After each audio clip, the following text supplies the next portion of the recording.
Till I see myself on screen. I'm going to dance until I see myself on screen. Hey, I see myself on screen. I'm going to stop dancing now. Hello, weirdos and malafolks. I am Guslado, also known as Top Dog Design, and I am here to paint for you today. Let me just make sure I am. Yes, Damien Ravencroft. Oh my gosh. Oh my gosh. Oh my gosh. Oh my gosh. So I'm going to, I'll touch on that in a few moments there. But yes, hello. Welcome, weirdos and malafolks. How are you all doing today? Today is a glorious day to be a weirdo. We just received the announcement from Weird of their, listing of what they'll have on sale at Gen Con. And yay, I love Gen Con. Gen Con is my favorite part of my favorite time of the year. I love it. It is, I plan my year around it. It is, it is what I do. I do Gen Con. I do Gen Con, and I do Gen Con a lot. Anyway, sorry, I was getting things maneuvered on the screen here a little bit. Alrighty. But yes. So today I'm going to be continuing on painting the family keyword. So the Ortegas, I'm going to be doing Nino, who I love having him on my side. I hate playing against him. He's not as terrible as he was, as oppressively evil as he was in second edition, but I still harbor great resentment towards him since then. So, yeah. But when he's on my team, it's okay. So, yeah. So let me just grab some brushes and let's get started. Let's just dive in. And I am continuing painting this in a cool Mi Familia. I wish I knew more Spanish. I tried doing,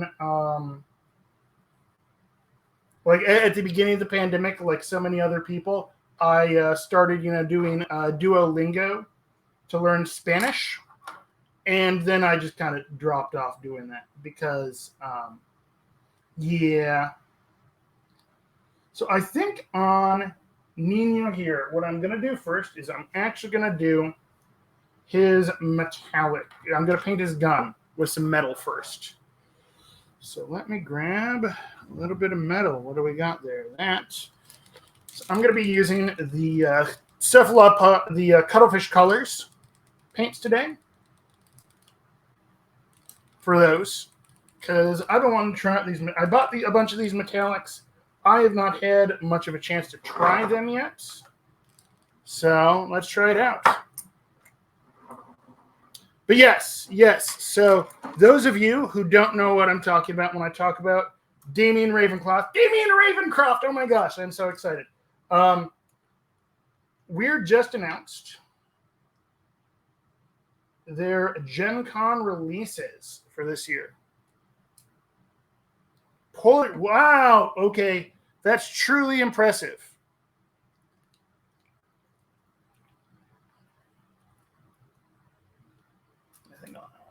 Let's see. This one would be a little bit dark. Yeah, it's a little bit dark. I think I'll go 50-50 between the two of those. Alrighty. But yeah, so honestly something I really need to do, and this is complete total non sequitur. I feel like I need to have a screen up here in front of me, so instead of, looking up to the side to see what people are saying, I just look up and see what people are saying. That's where all my paints are, so that gets a little awkward.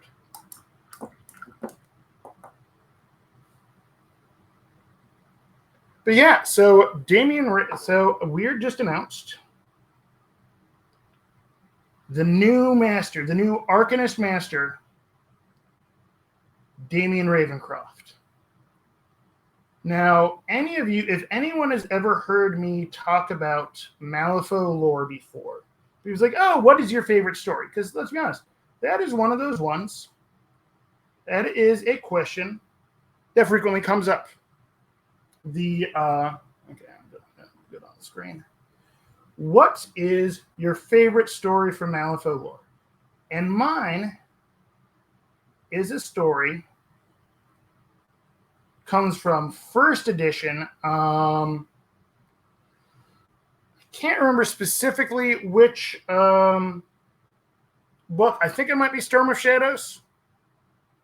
Feeling bullied. I told people I'm struggling because I have too many songs that fit Rezzers and Lady J and want to make animatics, but other factions, and they just give you more songs.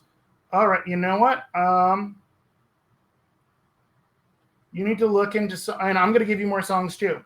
Look into anything by Unleash the Archers, and you'll make me happy.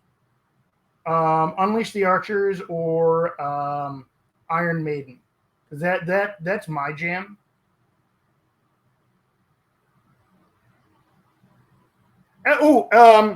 Great one. Wicker Man by Iron Maiden. I think would be a great song for one of your animatics. Don't know if you'd be able to publish it because copyright and stuff. But Wicker Man, the chorus keeps going to "Your time will come. Your time will come." Yeah, see, starting the shenanigans early, you got me singing a little bit of Iron Maiden. So there we go. Clearly, I'm in a fantastic mood today. So I'm in a fantastic mood today because Damien Ravencroft. Oh my gosh. So it's from the story Puzzle Box, which is also available on the Breachside broadcast. One of the best story. Okay, it is the best story that there ever has been. Yeah, copyright is always an issue. There's one thing, I mean, you can do it for, hey, I'm just going to share this with my friends, or this is for me. But when I animate, maybe I'll block it out or storyboard it without the music in mind. But really, if you're doing an animatic or any animation at all, you really need, if you're going to be basically making a music video, you really do need to have that music with it. Otherwise, the timing's not right, all that stuff.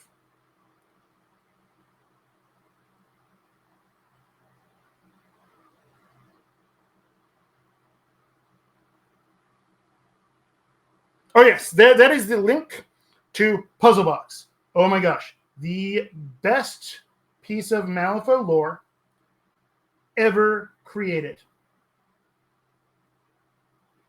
Now, I don't want to spoil it, but I will basically, it is told from the perspective of a witchling stalker.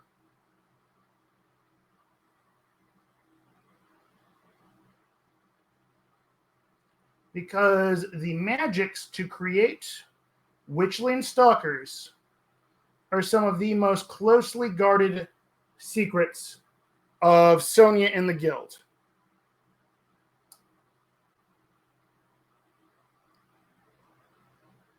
And so it goes into the story of a witchling stalker, which is really cool. I'm not going to tell you anything else because if you haven't read it or listened to it, I don't want to spoil it. But, oh no, the guild is evil. Guild is evil. As I'm painting a guild model, by the way, when I'm painting guild models, I do feel a little bit dirty. This feels a little bit dirty to me because I started as Arcanists. Still play Arcanists from time to time. Been playing mostly Neverborn lately. It's where I've been having the most fun of late. But I am Arcanist and Neverborn until the day I die. Guild is, I'm painting this so that I can have models for other players to use. But still feel kind of dirty doing this.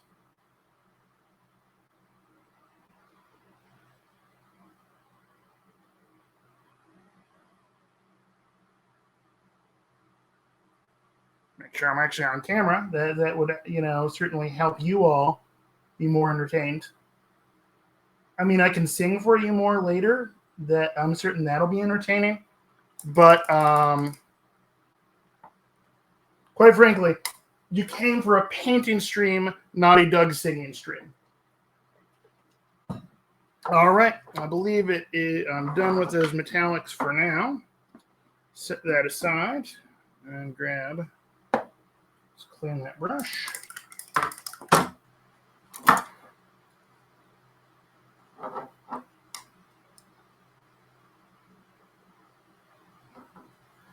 All right, but yes, so these are dirty. Oh man, it's falling apart today. I'm so excited about Damien Ravencroft. Damien Ravencroft. Oh my gosh.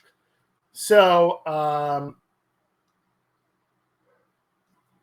he is a major. Okay, so if you go take a look at the announcement, which that Playbird shared up above there.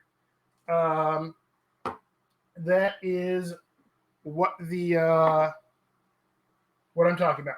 Also, if you haven't listened to the story, the announcement has a link to the story in the Breachside broadcast in the Hey, Weird Kyle! Did you make Damien Ravencroft? Were you part of this decision? Because if you were, I love you.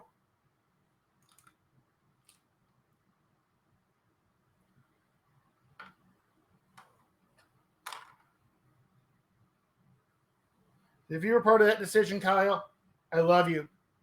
If you weren't part of that decision, I still love you, but my my love for you would be slightly less than if you were part of the decision. My love for you, if you're part of the decision to bring Damien Ravencroft into the game, my love if you're not part of it there. You're all a team. Oh my, it is my favorite story. Also, you know what? I'm just going to say this right now. 1 week until Gen Con, everyone. 1 week until Gen Con. So I will be there. Obviously. I keep talking about it. But yes, so I will be there. I will be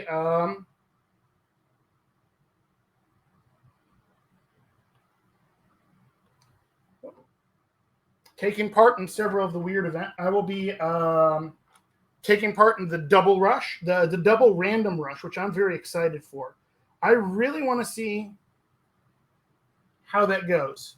Because so instead of the normal double rush where you pick your partner, they're doing random. Oh yeah, you gave me a Christmas in July moment there. But yeah, so double random rush at Gen Con. They are going to give you a random pairing of a partner, and they're providing the crews for that. So I'm excited to see what those crews are going to be. Ooh. Can one of them please be Damien Ravencroft? I want one of them to be Damien Ravencroft. Sorry, you can tell I'm obsessed with Damien Ravencroft. I've been obsessed with that character ever since I heard that story. Yes, so I'll be there for the double random rush. I will, and just as far as when I'm going to be in the weird zone, I mean, I'm always in a weird zone. I mean, look at me. I'm a weirdo. But I will be there for the double random rush, which is on Thursday afternoon. On Friday in the evening, I'm going to be doing one of the weird speed painting competitions. Because you know what? I consider myself to be a fairly slow painter. And so that's always fun. I enjoyed one of those a couple years ago, last time they did one. So I always enjoy doing a speed painting competition. So that'll be Friday evening. I think I'll doing it at 6 o'clock. So if you want to come and mock me and torment me and, harass me, I'm okay with that. Because that's, in the spirit of things as far as I'm concerned. I will also, on Saturday, I'm taking part in the Tyrant Tournament, hoping to, bring the belt back home to Texas. Oh, you don't have a Waldo onesie to bring. So, I will be wearing, not all of the time. So when I'm doing weird stuff, I will be wearing my, I've got a black and red Jester's hat.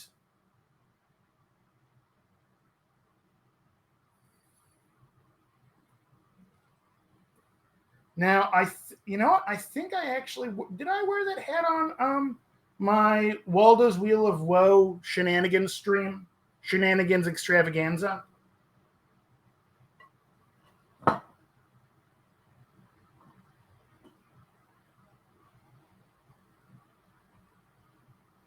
I'm always doing weird stuff with an IE. Oh, I did for the Halloween? Okay. I thought I wore my my hat at least on stream one or a couple times. Anyone who's come to Gen Con before and seen me there has probably seen me wearing that hat.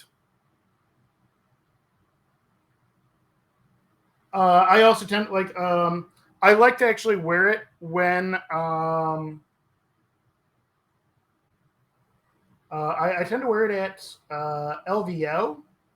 I call it my TO hat, just because it's such big rooms that I want people to be able to easily find me.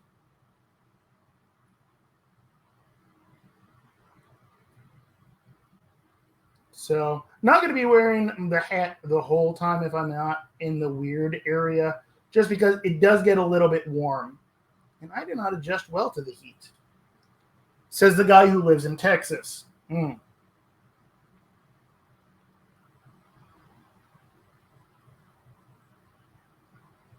know. I live in Texas, and I don't like the heat. But to be fair, I live in Texas. I'm not from Texas.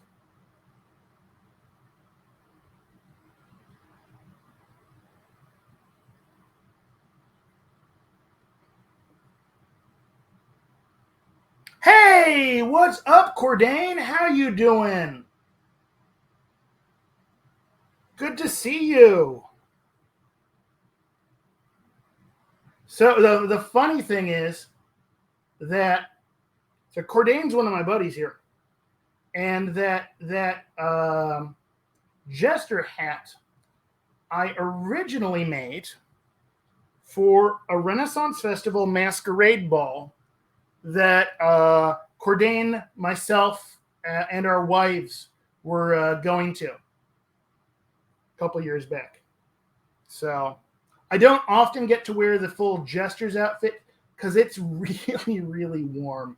It's a long sleeve made of micro suede. So it is not a very, it looks cool, but it is a very warm outfit.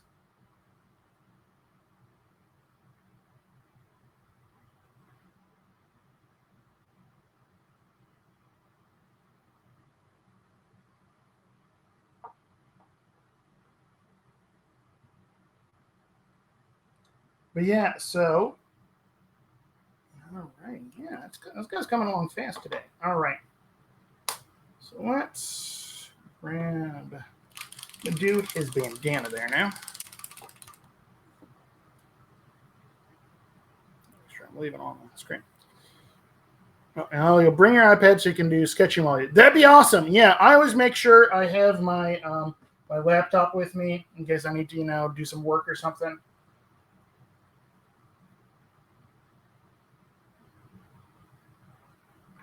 But then so I'll also be taking part in the Tyrant Tournament on Saturday, and then you should all come to the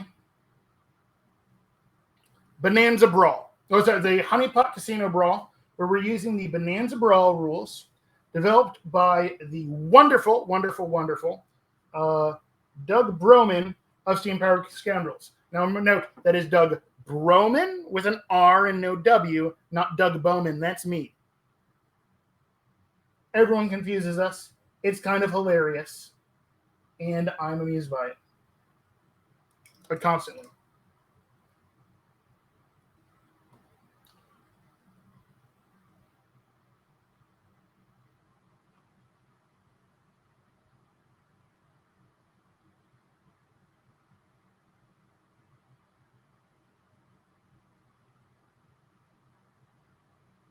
Another day, another duck. Thank you, Korg.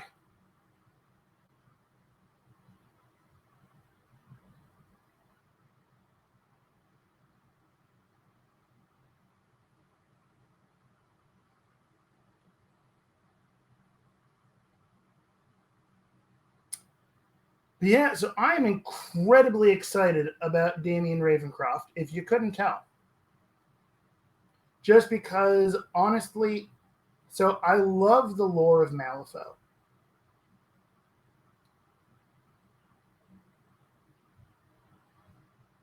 Which is which is very, very funny considering the way I started playing Malifaux. So originally, I used to play, many other, minis games. And then back when, second edition launched, was the first time I went to Gen Con. And so I believe it was Gen Con 2013. And so it was the year that, I do know it was the year that second edition had launched. Now, a buddy of mine, close friend, had, I think I'm going to be green feathers in this. That is going to be more fun. So, close friend had a bunch of Malifaux miniatures. And he didn't know how to play, but he told me it's really, really cool. Just all dogs. That'll be hilarious. So, but I saw the miniatures. I'm like, oh my gosh, this is so cool. How do you play? He's like, I don't know. But you don't use dice, you use playing cards. So I decided I was going to go and learn how to play at Gen Con. I think for his pants, a little bit of I think I'll go with a little brown for those pants, just to break up the color a little bit.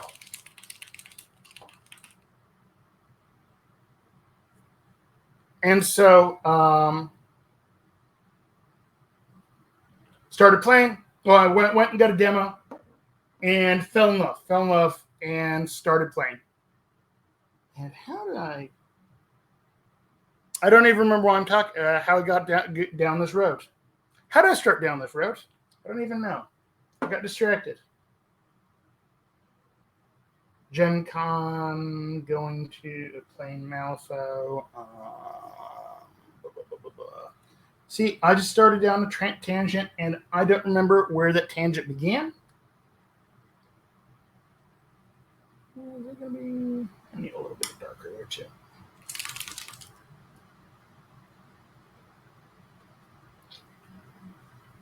That'll be better. All right.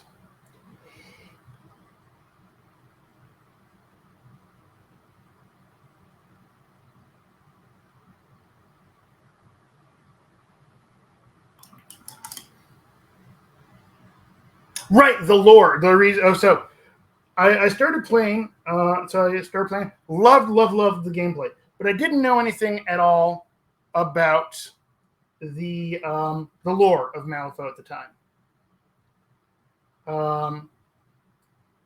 And so one of the problems I'd ran into with a lot of other games that I'd played is that I was, as my friends would refer to it, I was a fluffy bunny.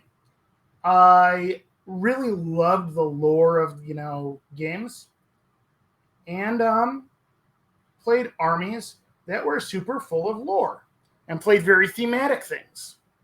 And unfortunately, in the games I was playing at the time, playing thematically was not rewarded. And so I'm like, okay, you know what, playing a new game, this is going to be a game I can play competitively and not worry about the lore. And I'll, won't fall into the trap of being a fluffy bunny and getting into all the fluff.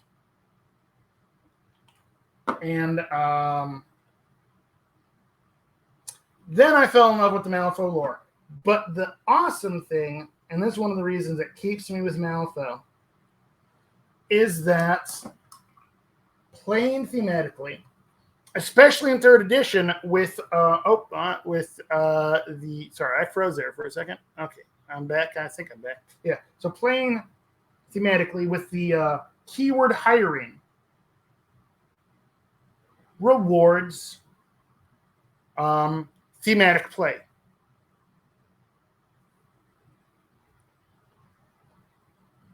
In that, while they maintain a very, very well-balanced game, it still managed to be very, very lore and story-driven in what the models can do.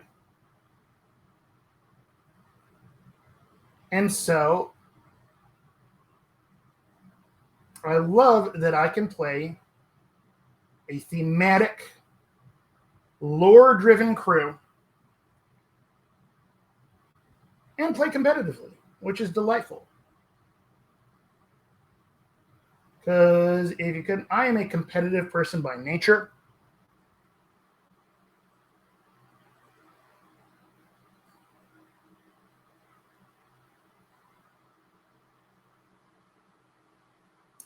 All righty.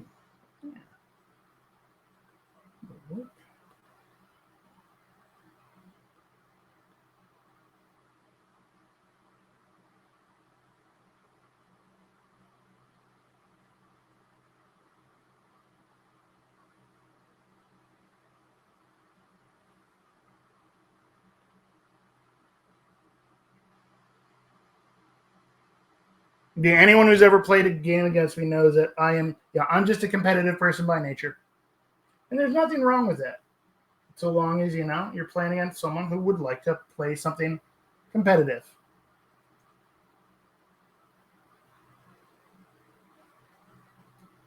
But I love that you can be deeply steeped in Malifaux lore and still play a competitive crew. It just makes me very, very, very happy. All right. So then, let's go with leather glove type things. Yeah. Leather glove and boots. And seriously, the Malifaux lore is some addictive lore.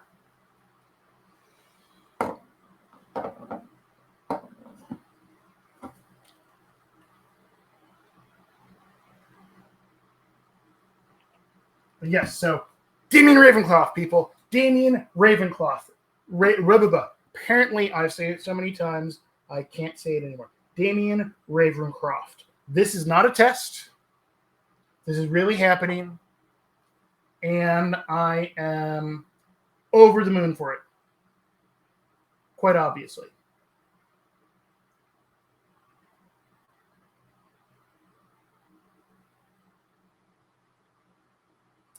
Also, I love all of the other thematic, because you got Belventine Thorpe, you've got the puzzle box itself, and you've got Marco Bonatti, which is really, really cool. I'm excited to have Marco Bonatti in the as a model too.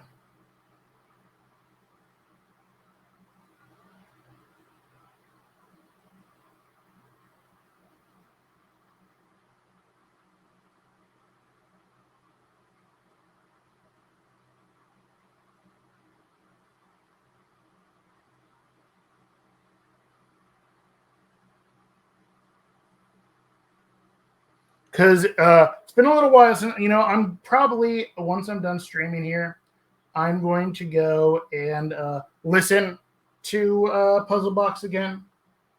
I don't have to download it. I keep it downloaded in my podcasts to listen to whenever I just feel like it. Yes, I'm not kidding. I actually do that. I keep it always downloaded so that I can listen to it, or if I want to, share it with someone, I can. That is how much I love Puzzle Box and Damien Ravencroft.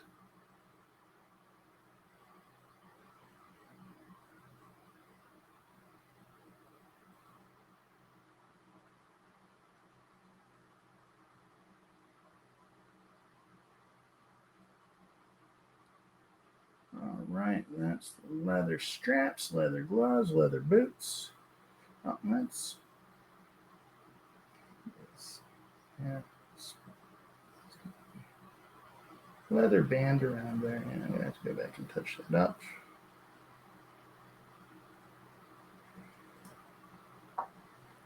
Oh yeah, the box looks rad. The models look awesome. I am psyched to see those models. It's also cool to have a caster who is not Sonya, who is awesome with a sword, because this sword he is not a slouch with if you actually look at his rules. Now, there's only so much time that I've had to look over his rules. He was, announced right before lunch for me here. What color should I make his hands?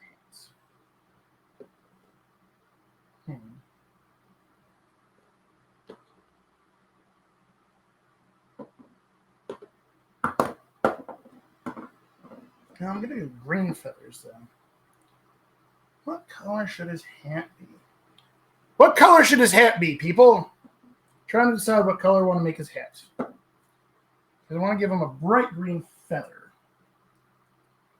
I'm going to use this one for green feather. But I got to figure out what color I'm going to do his hats.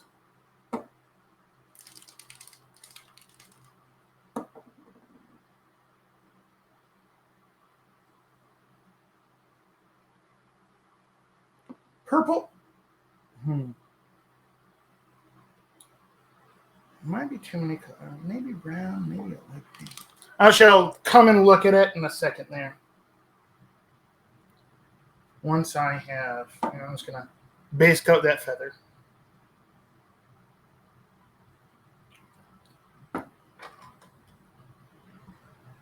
Because his coat here is definitely going to be a much pale, not super pale blue, but it's going to be paler than it is right now.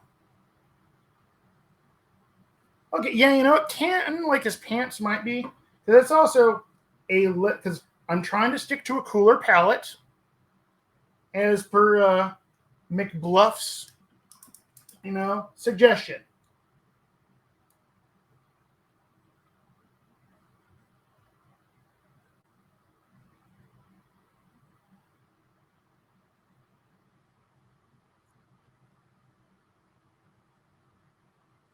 For those of you who don't know what I'm talking about, a while back, McBluff pointed out that I tend to paint my models with a very, my color palette tends to be a very warm color palette.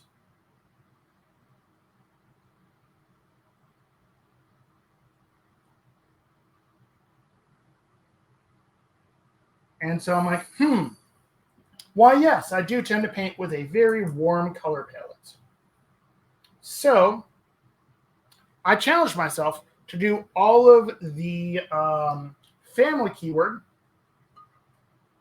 in a cool palette. Because most of the time, you tend to see them done up in a lot of browns, and you see your guild in reds. And so that tends to be the color scheme for them a lot of times. So I figured, hey, do them in kind of a denim blue.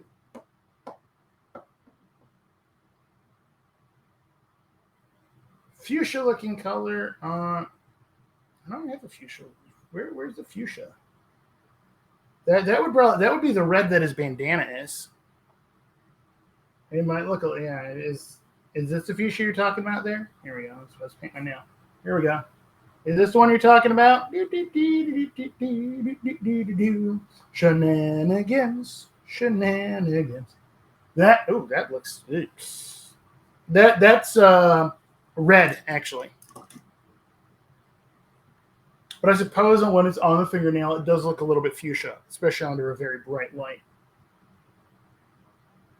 Also, he's got those glasses there underneath his thing. So that, I have a little pop of bright blue in there. So let's get that. And I'll also have to hit that with a little metal because glasses friends. Alrighty. Marine teal. It's a dash of.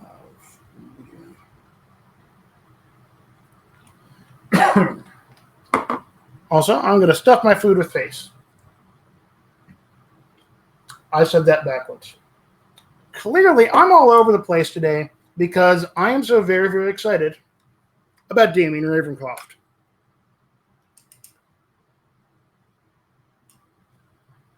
Okay. Did I gunk up my brush? Oh, man. If you're all gunked up, I'll be very, very sad.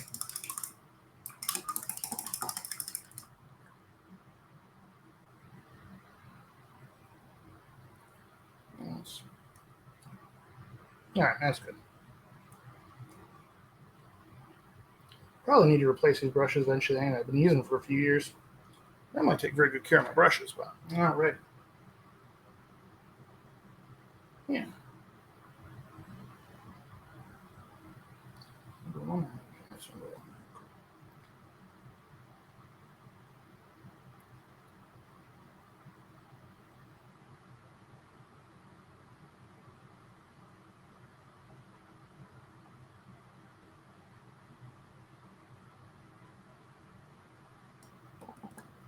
Go. Hey, yeah, I always have a food portion of the stream because I just need to eat. Otherwise, I get cranky, and no one wants that. So I actually have got these. These are delightful. If you ever had Lara bars, I make my own little homemade version of them. It's basically a bunch of dates, dried cranberries, and pecans all smushed up together. It's delicious and healthy.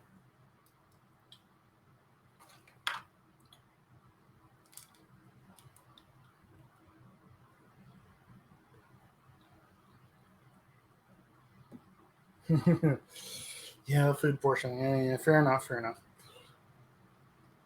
just put that right there. That is.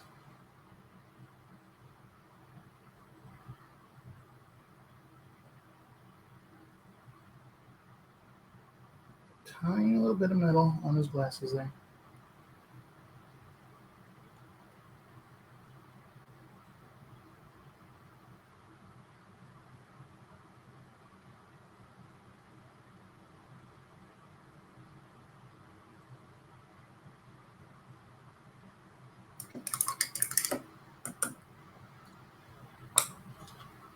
Alrighty, this is the food portion of the stream.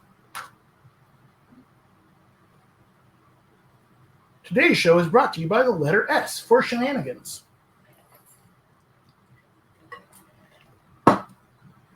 Also, brought to you by Damien Ravencroft.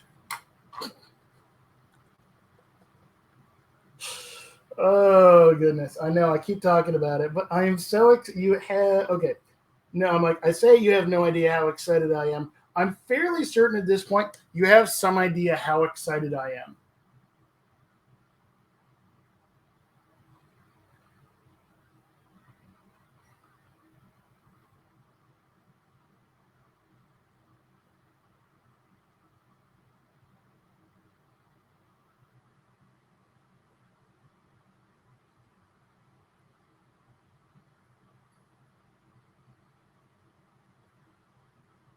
Clearly, the phrase "you have no idea," no, that does not apply because, quite frankly, it's about. I think this stream has been what 90% me geeking out over Damian Ravencroft. 90%, maybe 80%.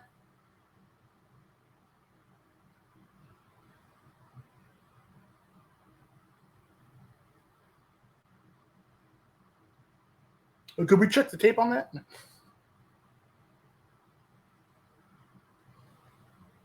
Oh, goodness.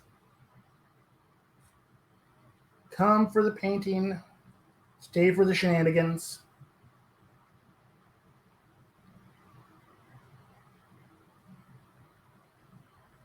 Slightest bit exuberant. Yes, yes. Slightly, only slightly exuberant.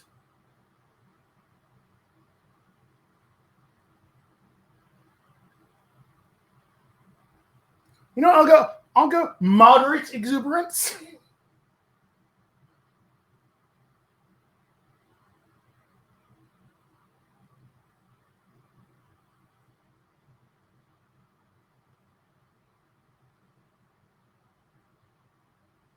There we go. Let's just spot that.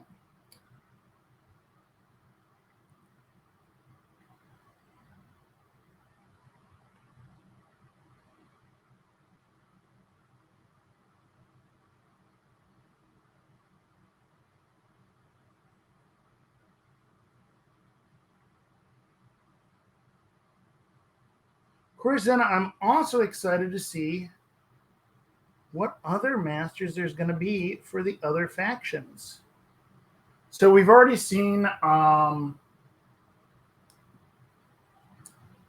what was it? The not druid dryad the dryad, which is for returned, which is in Rezzers. But we also have the for returned. We got the with the last errata. We got the returned keyword on Barbaros. So I have no idea. It's like, does it just happen to be a Rezzer model with the returned keyword? Or is returned going to be a Rezzer's keyword? I don't know. We did see that actually the Dabblers with Damian Ravencroft, they've got Whizbang. So that's fun. Some fun new toys for that guy. The guy with the Whizbangs. The for Wong.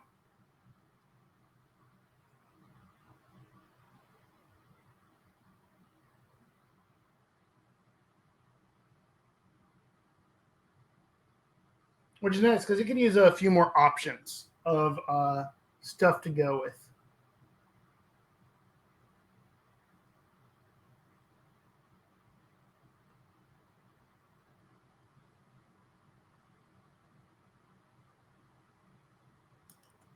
Alrighty. Well, let's get going on that cloak a little bit more.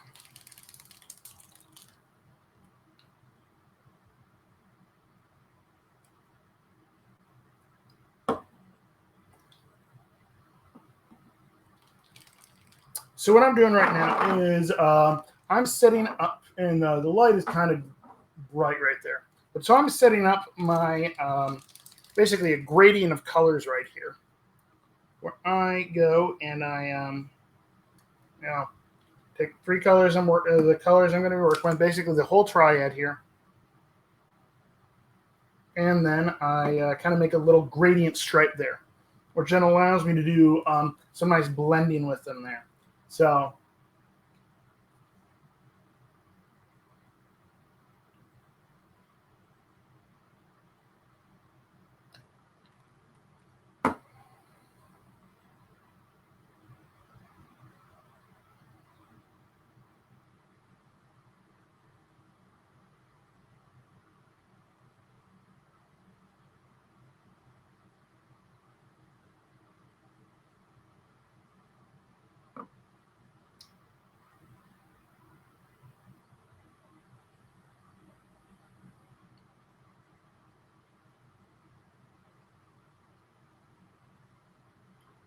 as you can see, it kind of goes nicely from light to dark there. Just prepping this up.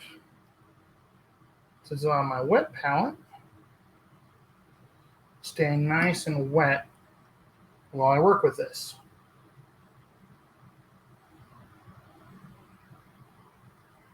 And kind of let me blend back and forth between things. And when I'm blending on cloaks and stuff like this, I use my big old brush.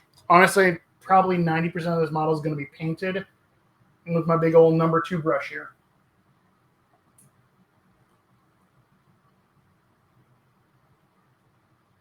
That's because it gets paint down fast and it blends well. So having a large brush to blend things out is nice. Let's go a little darker.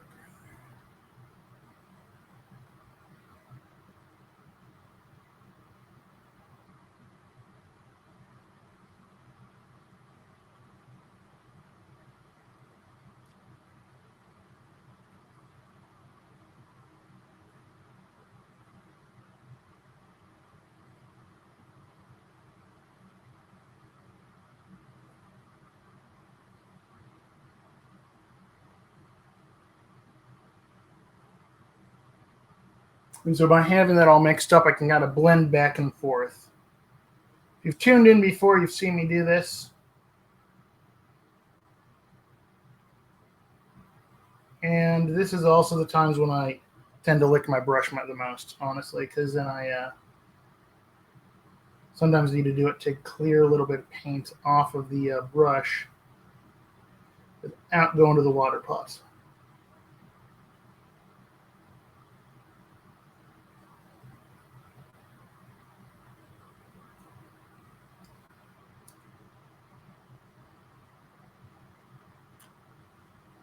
Alright.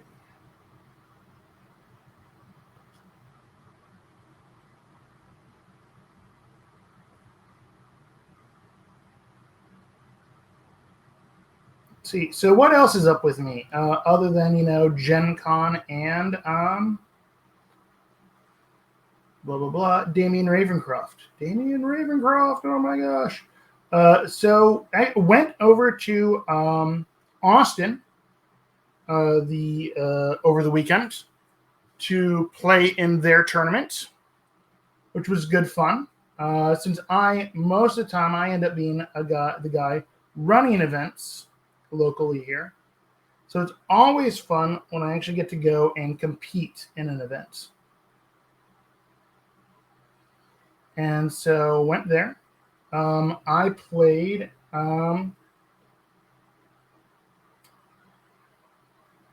as Neverborn. I played Titania 2 the entire time. Really enjoyed it.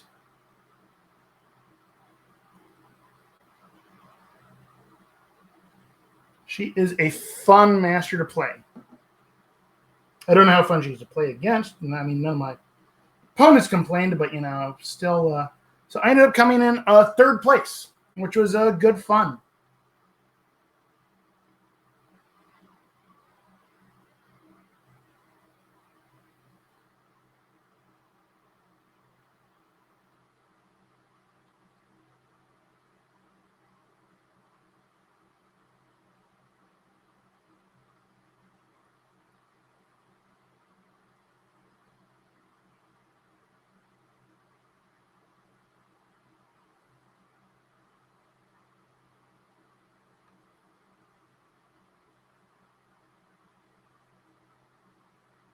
Yeah, I had a blast. It was it's been a while since I've actually gotten to play competitively.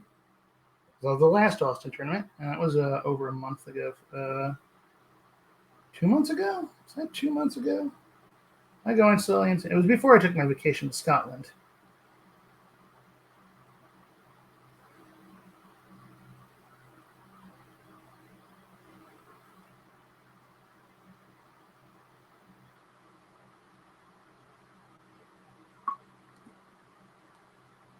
Yeah, so had a really fun time. Got to actually take on, so play first round, ended up going 3-2.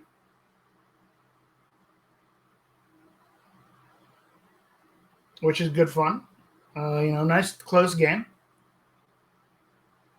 Who did I play against that round? I was playing against I was playing against Seamus that round.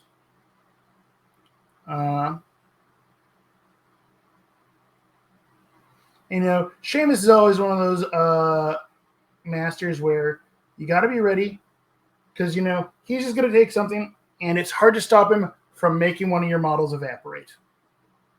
It's just how he works. And it's the making him make the tough choices as to who to evaporate and doing your best to react to who he goes after.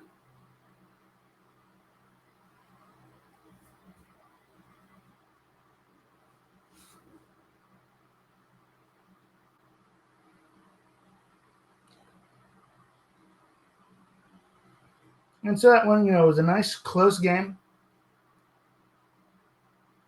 Had fun against a player I really enjoy playing against. Really nice guy. Jonathan, one of my locals. And so really enjoyed that. Then second round, played against Yedza for the first time. I have not actually gotten to play against Yedza yet. And so that was, really fun to play against. And so that one, I ended up screwing up a little bit in that I'd chosen Vendetta on one model. And then I'd forgotten which model I chose Vendetta on. And I was like, oh, yeah, I got it on this model. And then I dove hard on Mikhail. And then realized after I would have, scored Vendetta against Mikhail, that I, in fact, had not chosen it on Mikhail. I had chosen it on the Damned. So I'm like, oh, crap. Got to go and oops. At least I didn't go, hey, I've got it on. Oh, no, I don't score that. So I at least didn't, reveal that I had Vendetta with the model that I had Vendetta with. And so at least I didn't mess up like that badly. So then I had to go and basically do it again against his other model, against the Damned, which was still able to do. So that ended up being not a close game. Yeah, I picked the wrong thing. And then I'm like, okay, well, you know what? My crew was able to react very, very rapidly to my mistake. And was able to score it the next turn. I ended up winning that game 7-1. So yeah, so that mistake didn't really cost me that much. Well, hopefully you'll enjoy your bike ride, McBluff, which that's what I'm assuming you're doing.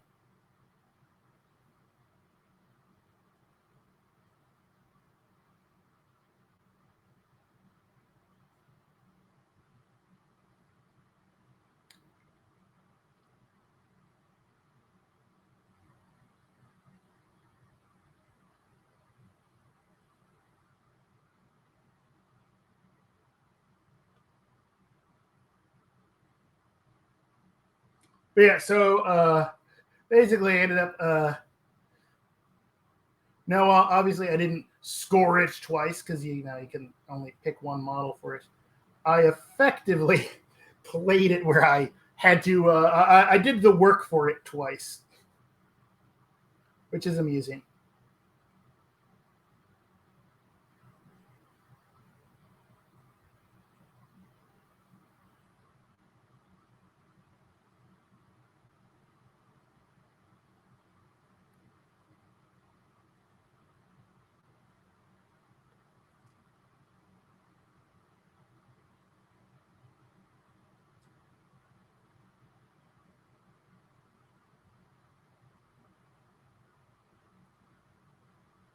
So it was, you know, that was fun.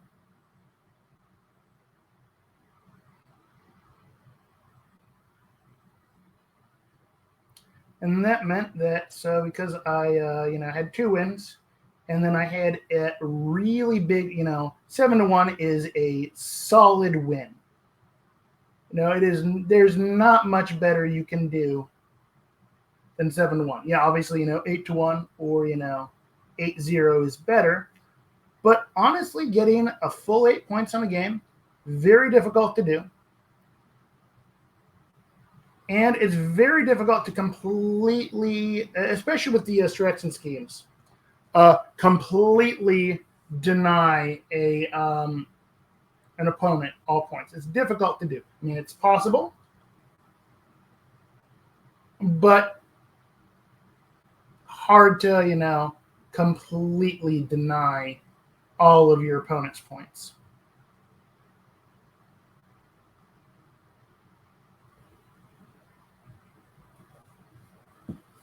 So that was a 7-1 win. So that meant then I went into playing against well, the top guy in the Texas meta right now. Went and played against Andre, which most people was like, oh man, now I got to play against Andre. They're very, very sad because, well, he is a very good player.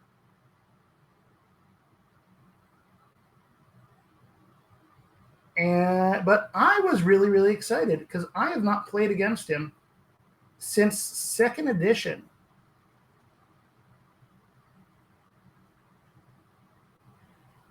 Which is, you know, about the time in second edition, before I began being the guy who runs all the things, I was actually a fairly competitive player.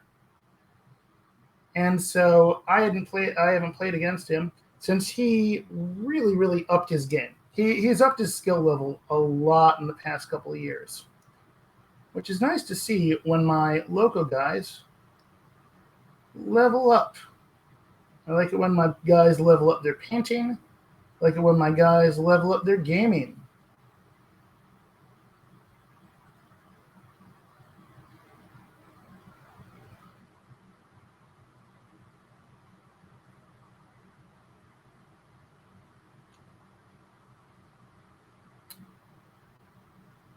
Yeah, so that was, you know, a lot of fun. You know, most people are like, oh no, now I have to play against Andre now. I am sad. I was really excited because I have not played against him literally in years.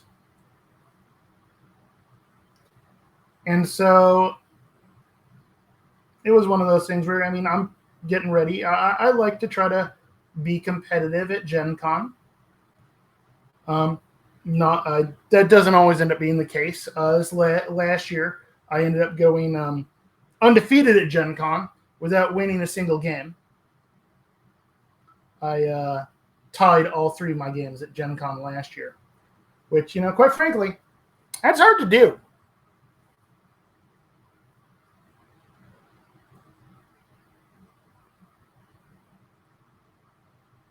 Well, if you're going to level up your... So what I do for my basing now is I do a lot of my own 3D printed bases. So I design them and then I print them.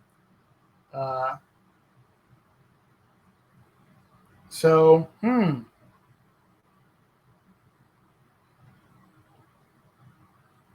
feel like that's something you could design there, Cordain. Or, you know, I could design. And then I got the printer to handle that.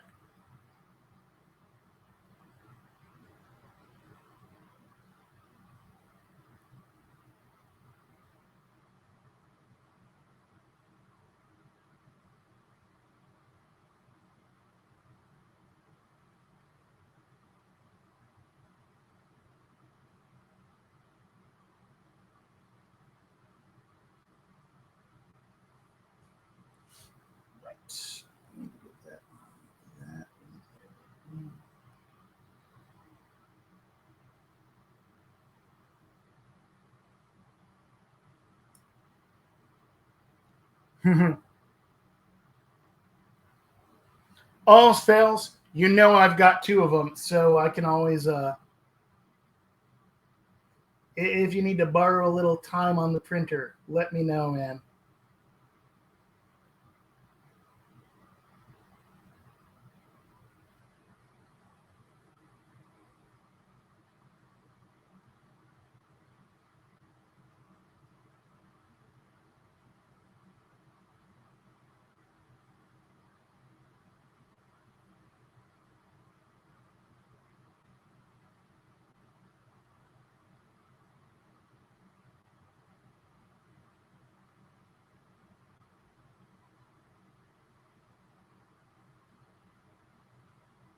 Oh yeah, did you?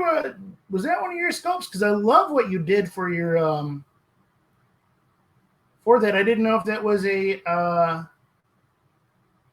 3D sculptor, if you just built it by hand. So what Cordain did here is he made a really cool kind of his own little alternate version of the Twin Vix. The oh, did you do that on your FDM printer? So if you're not familiar with the titled version of the Victorias, they are instead of being two separate models, they're together. Yeah, dude, if you drop oh, we can talk later, but drop me that file. I can print that out. I can run that out. Probably not before tomorrow. Well, if you get it to me today, I might be able to have it for you tomorrow. My printers are both running right now, but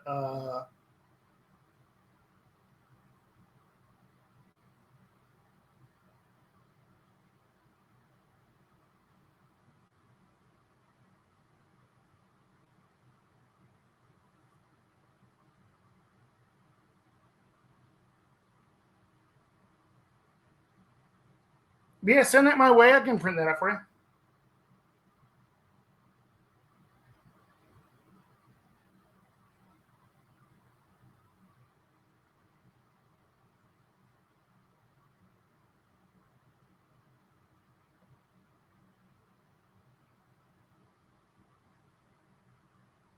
Oh, you're not going to make it tomorrow night? Prepping up for Saturday?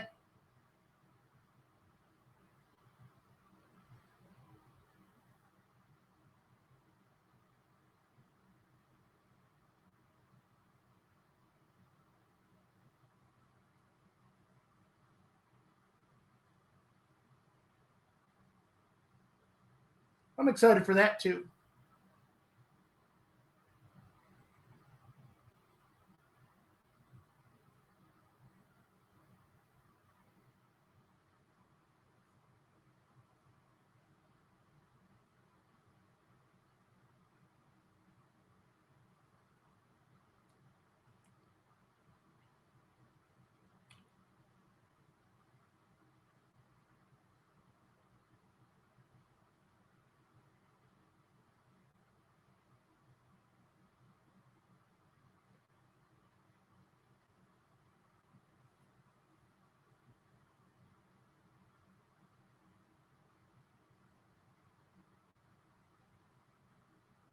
I feel like with these family models, I end up spending a lot of time on their cloaks. It's like Santiago spent most of the time, honestly, I feel like 90% of painting Santiago was painting his cloak. I feel like 90% of painting Nino here is painting his cloak. But they've got these nice big swoopy cloaks that just you get the details on them right, and they just really pop.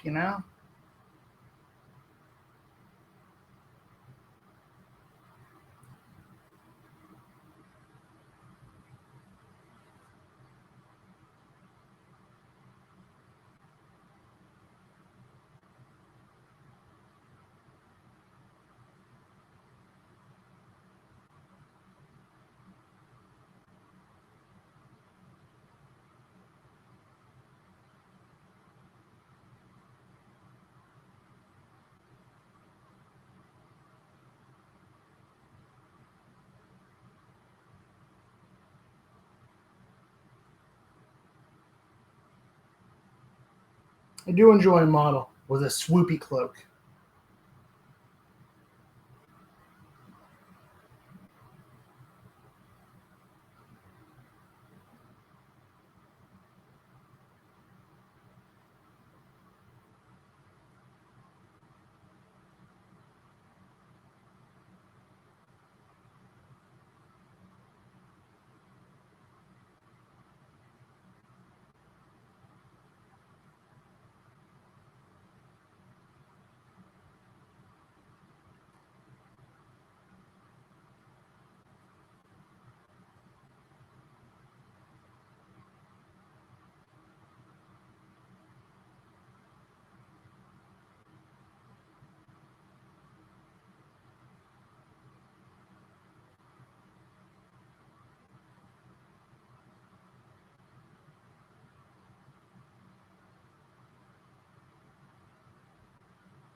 A swig of water. Tastes better than paint.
Hey, McBluff, welcome back. How was your bike ride?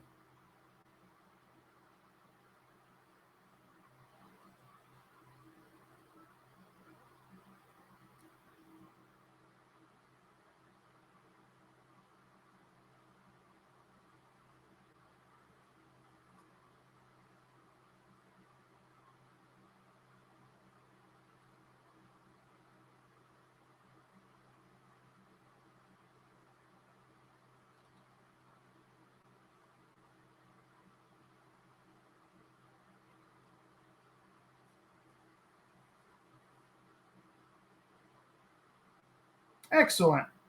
Yeah, it's getting a little warm around here to, go out and ride bikes.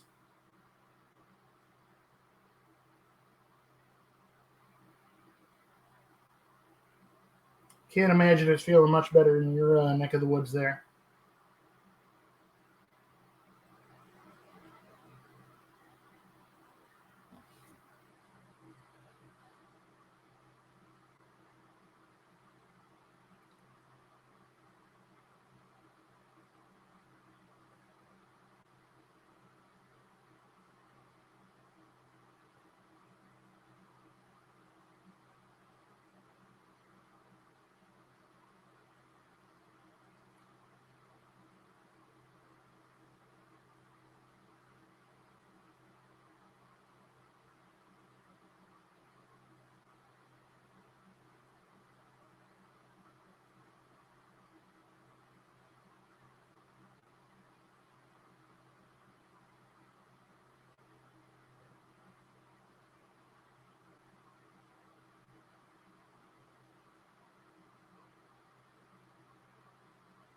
What was your realization?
So a song called Hayloft something. Hayloft 2 by, I don't know that one.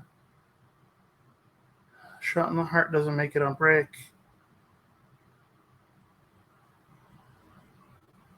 Yeah, I hadn't thought about that.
Of course, anytime I hear the phrase "shot through the heart," I'm like, "Shot through the heart, and you're to blame. You give love a bad name."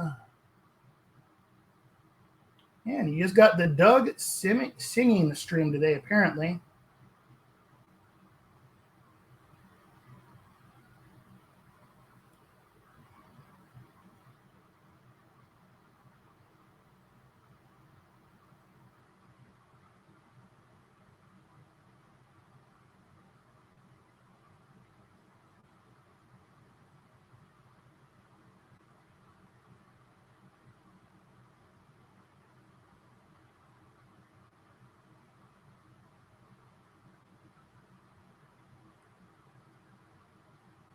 Oh, thank you. Glad you like how he's looking. I'm happy with how he's coming along so far.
Oh, goodness. 1 second. My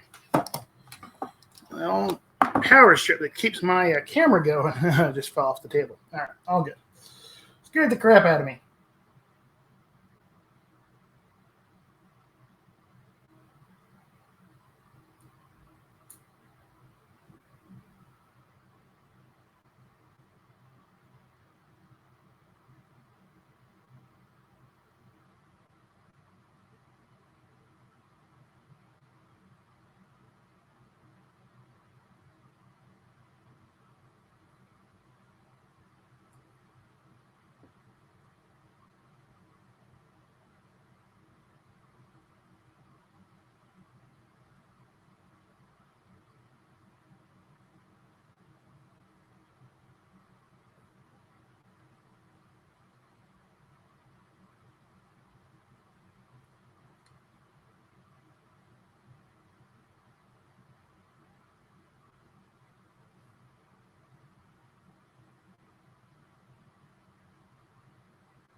Don't worry. It's all good. I just had to, put it back on the table. It was more just a surprise than anything else.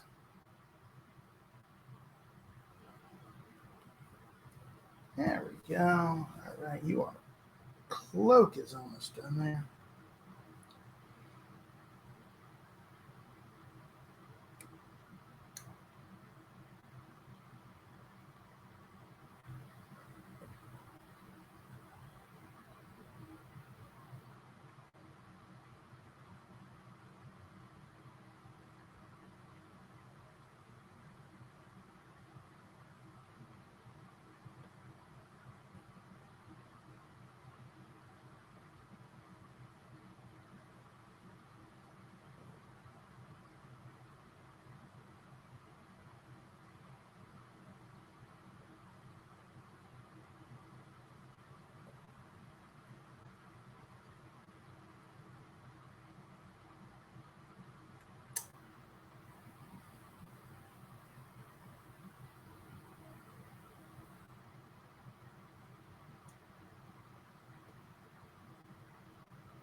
So, McBluff, is this your first time going to Gen Con?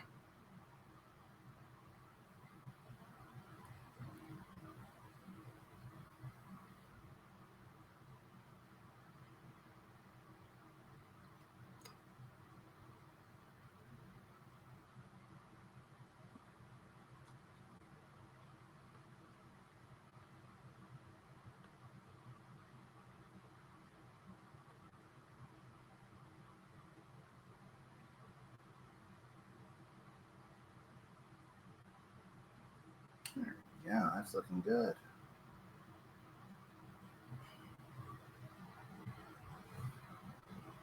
Oh, wow.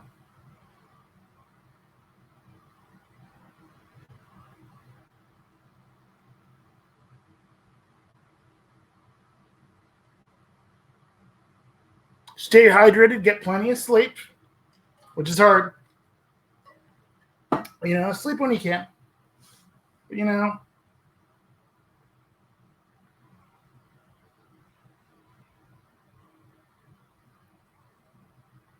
it is impossible to see literally everything.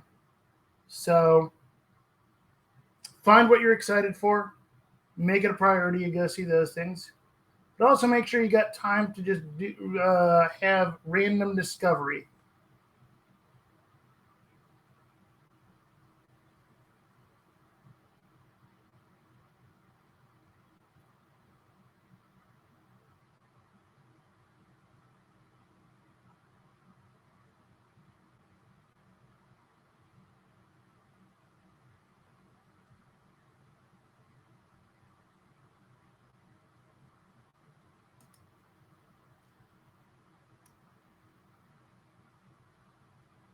All righty. Time to move on to other parts of him there.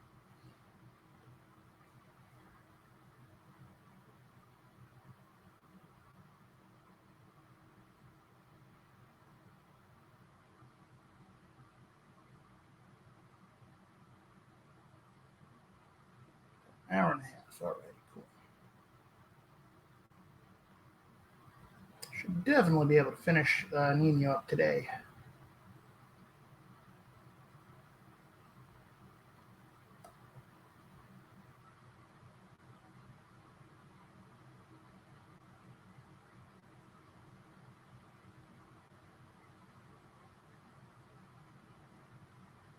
Oh, you'll be. Are you going to be there for all 4 days or just like one day?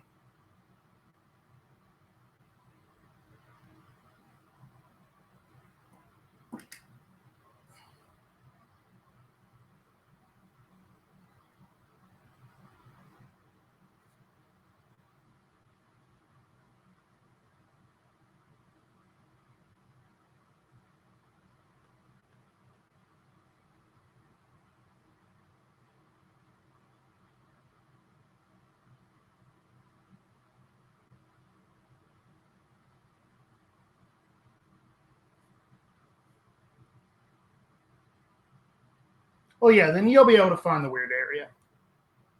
They make it, easy enough for you to find.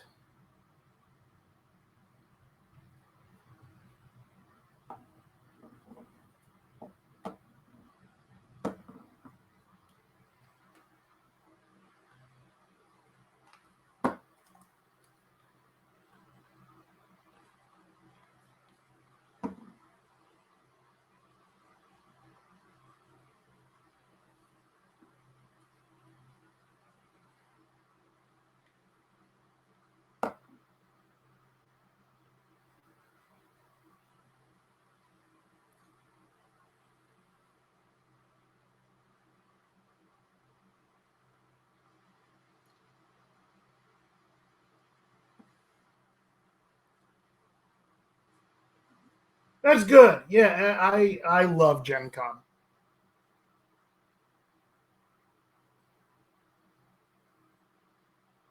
So I got, friends from all around the country.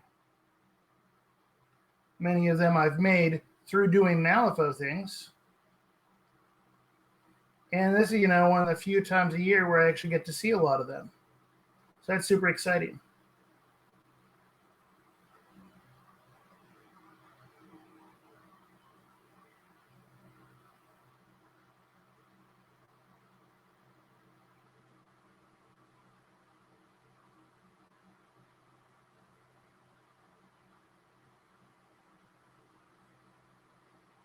Plus, then playing all kinds of awesome new games.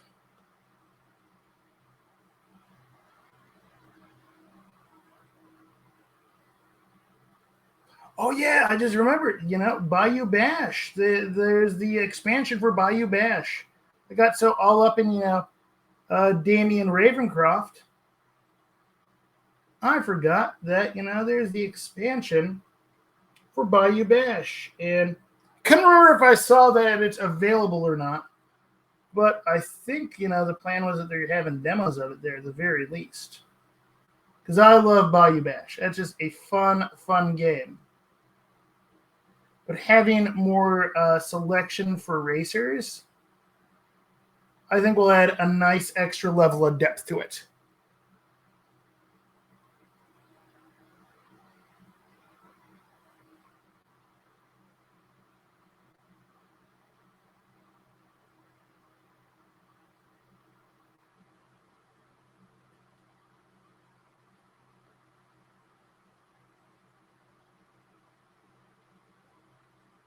Which is kind of funny. I mean, it is a innately silly game.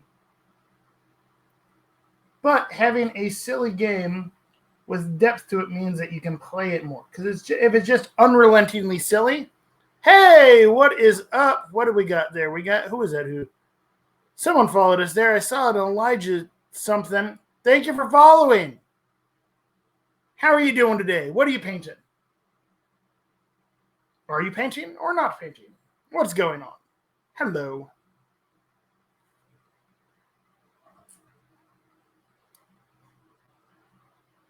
Oh, the Toad Twins meeple. Yes. Yes, sir.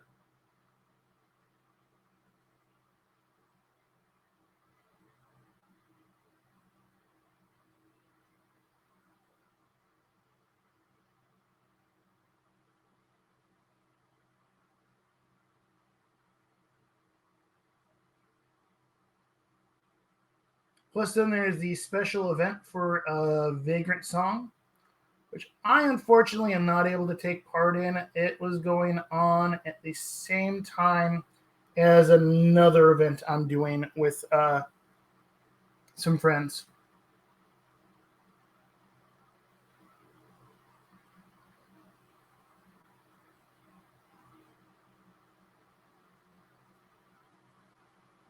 But last year, man, Vagrant Song was a runaway hit of the convention last year. That it sold out every single day. I think it ended up selling out within 15 minutes. I think it took 30 minutes on Thursday. 15 minutes every single day after that, which is craziness.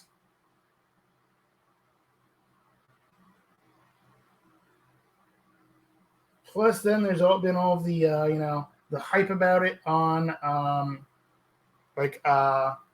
Dice Tower and hitting really high on the BGG hot list. I know chatting with Kyle a little bit that he's just been absolutely floored and blown away by people's reaction to Vagrant Song, which super cool. And I'll say this: I don't tend to be a co-op game player most of the time. Not big on co-op games a lot of the time. But I really enjoy playing Vagrant Song. So that's cool. I like that.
Hey, what is up, Viruk? How you doing, man?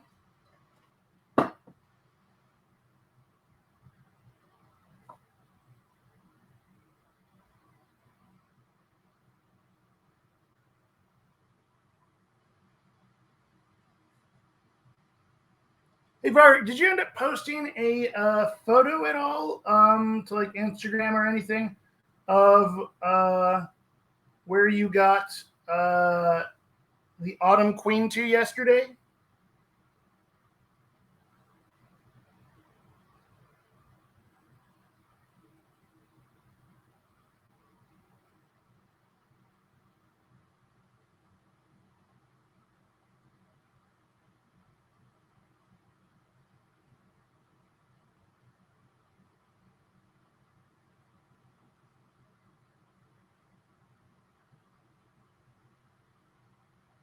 Oh my gosh, you have no idea. You weren't here earlier, but I'll give you a quick recap of basically the first half of my stream so far. With oh my gosh, Damian Ravencroft, Damian Ravencroft, Damian Ravencroft. Oh my gosh, oh my gosh, oh my gosh! So excited, so excited, so excited. That's basically what the beginning of my stream was.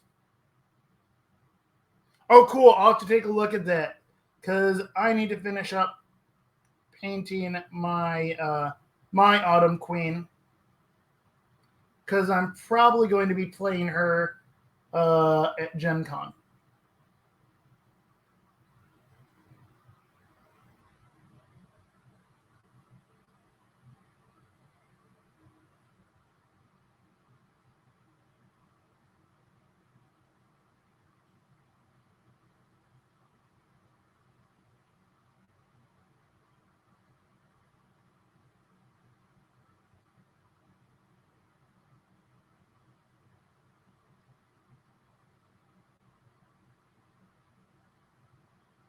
Yeah, I'm obviously more than a little bit excited for the Damian Ravencroft announcement, as that is my favorite story from all of Malifaux. That's the next one, right? Yep.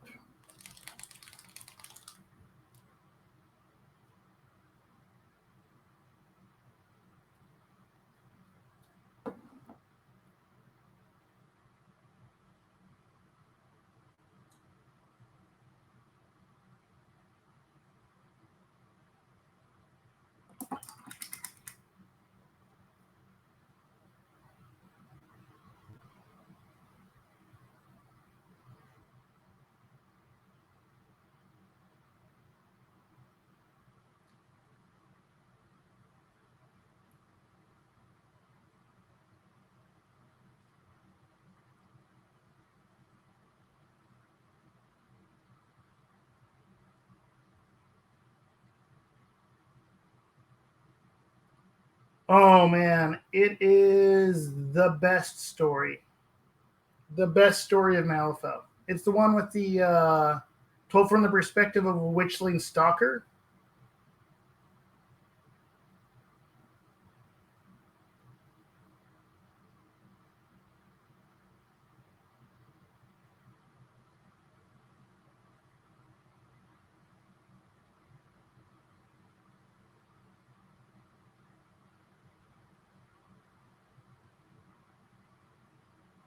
It has been my favorite Malifaux story for years now.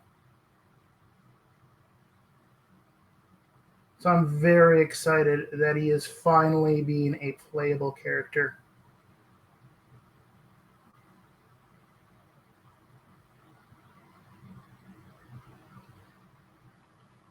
And it looks like he has a very cool, unique playable play style.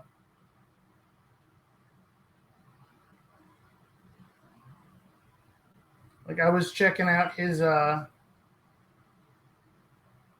cards, and that whole configuration thing seems really cool.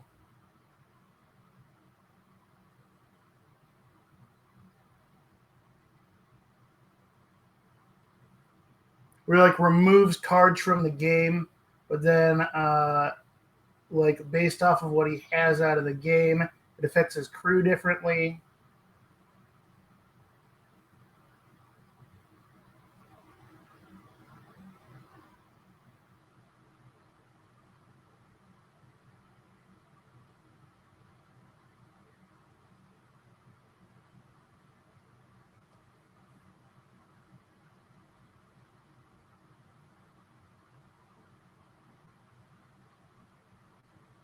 Yeah, so it looks like a really cool mechanic. Whereas you set stuff aside and then you well, it's not as much bookkeeping. Like you're gonna have, I picture, when I have my because I'm obviously gonna be playing him. When I have my configuration, oh, it'll be spread. It's supposed to be face up there on the table.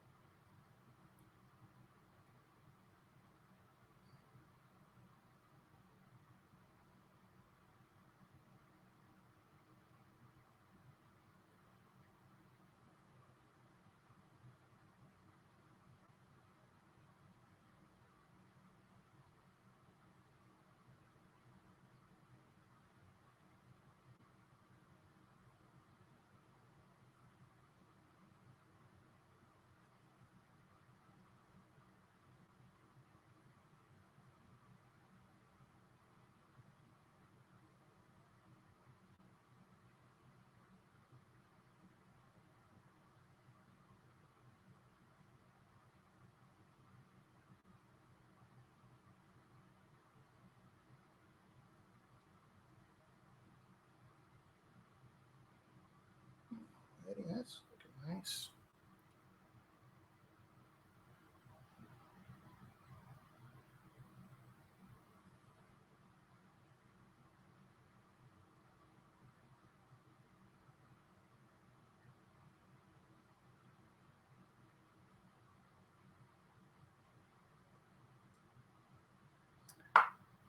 That's what I've been assuming. I've been assuming Untold Tale is the new book, but we don't know.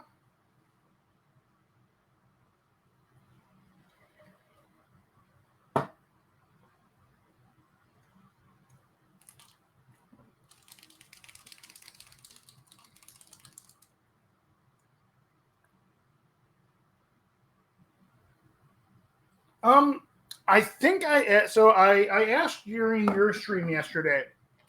Um, when y'all were talking about the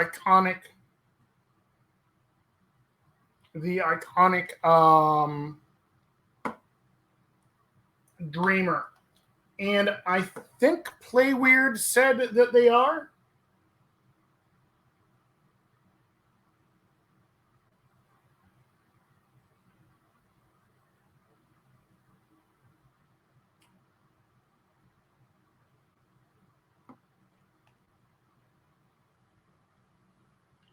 Because that's always fun. Is having a fun alt model and those big iconic ones. Because I love the look of those iconic ones, but also having the small model with the Sony one is really cool.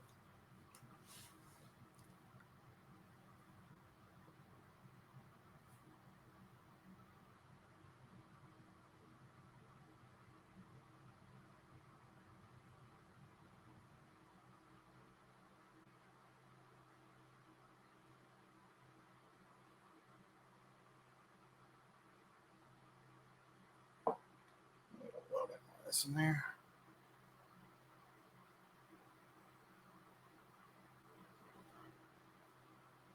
Well, I mean, it'll be generally available eventually, but my guess is that they only have, limited numbers. At least that would be my assumption. I am obviously not in charge on these things, and so don't hold them to that. I just paint here. I don't do the logistics.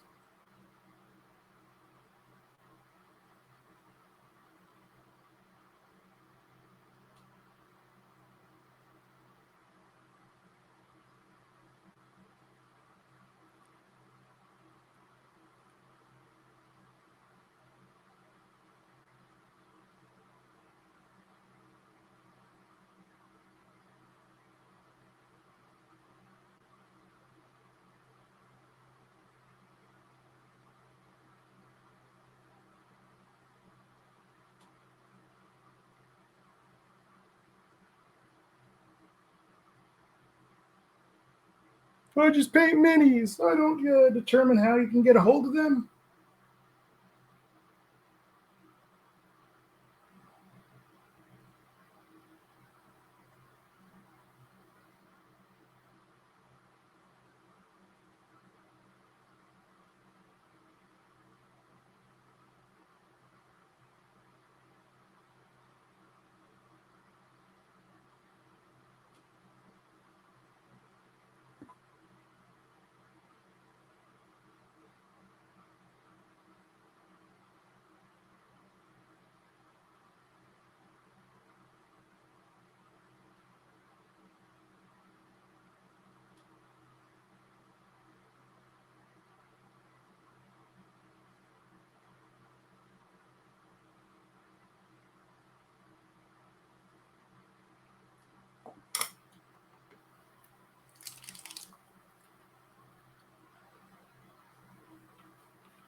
Yeah, I need to take a closer look. So I only did a small look at the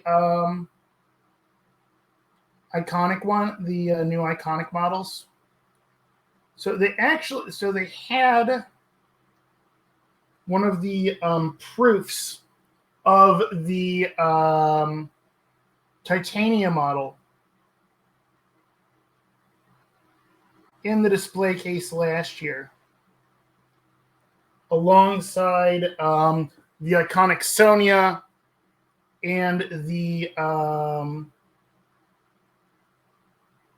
iconic the Lady Nicodem one. And then there was a Sheamus one, I think, too, if I remember correctly. That I don't think that has been announced as being available yet, though.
Push this red just a little bit higher, just to really make it pop.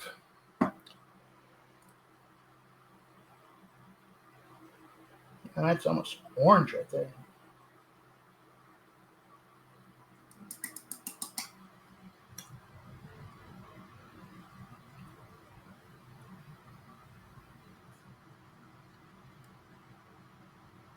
Ooh, a concept art book would be really, really cool.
That's a cool idea. Hadn't thought about that.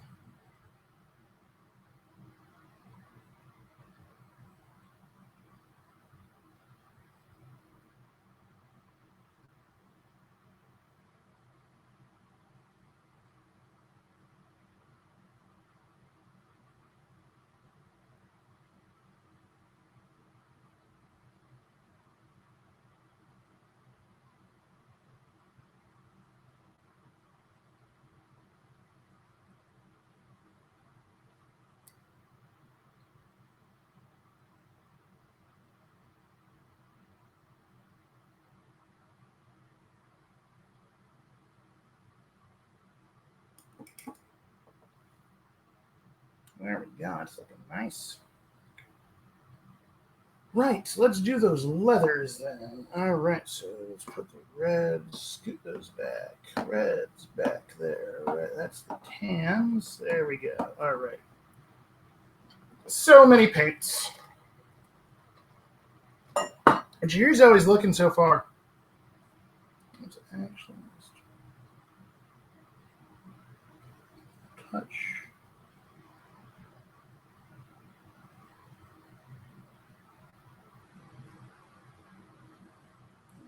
Just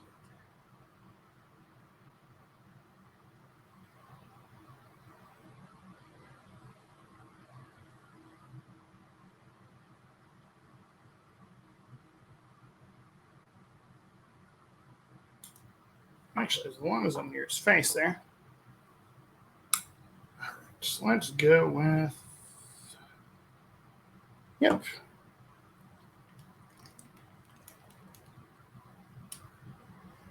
Yeah, I enjoy that we're getting, some art style. So the best way to describe the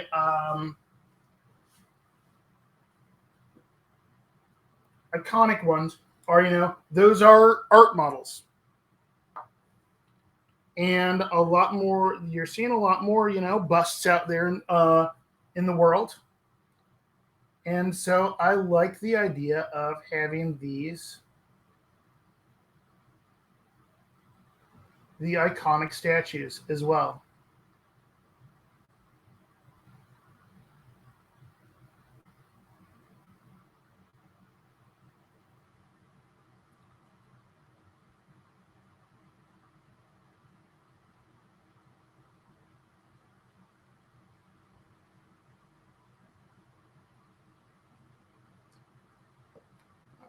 I need a little.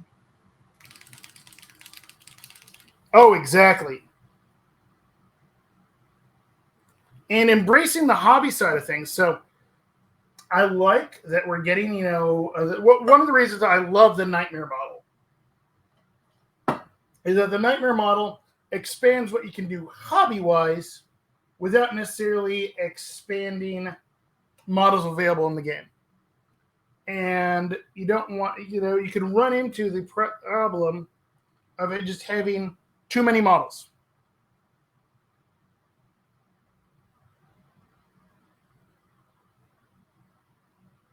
Oh, that didn't turn out as well as I wanted. Just erase that.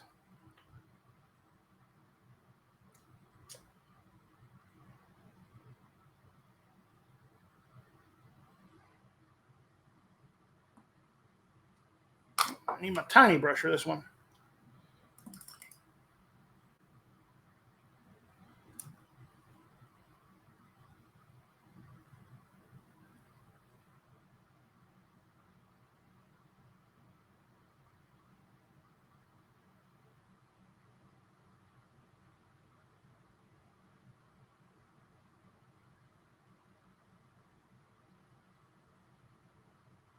There we go.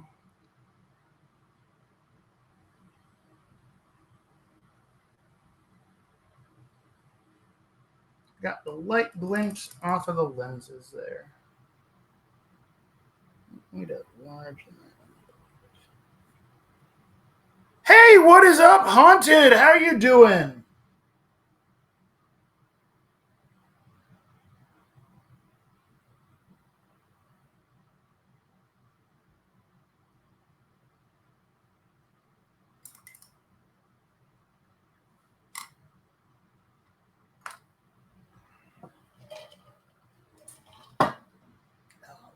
so I need Rush Grab.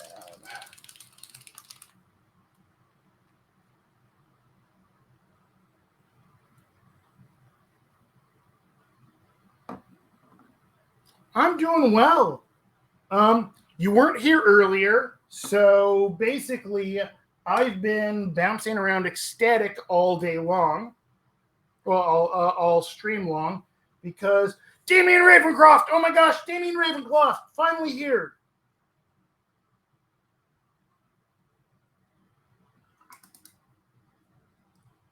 So that's basically been 90% of the stream. Let's be honest, is me being all excited about Damien Ravencroft.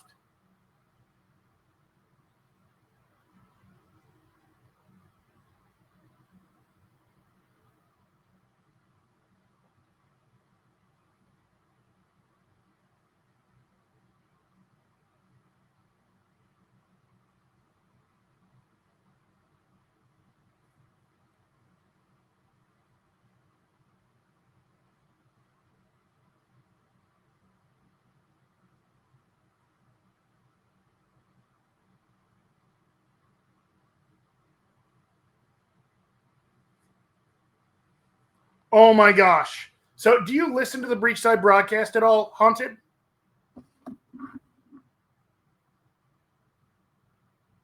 His play style looks really cool. But ultimately, I love his lore so much. I've been wanting him in the game for a long time. Here we go again. So,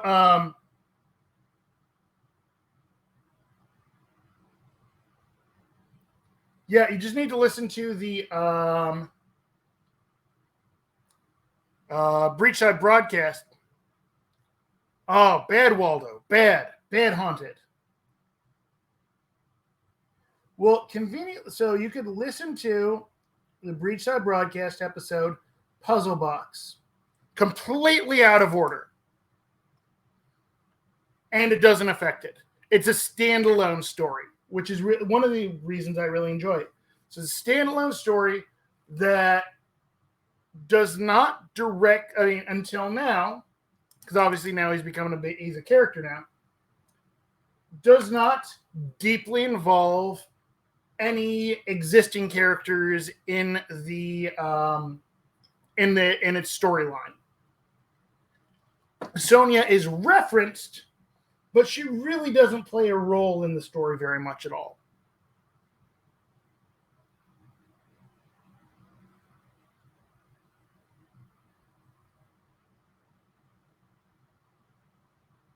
So that allows you to really place the story pretty much. It's not directly. I'm certain it's on a timeline somewhere, but it does not. You could listen to it no matter where you are in the timeline, and it'll make sense, which I love.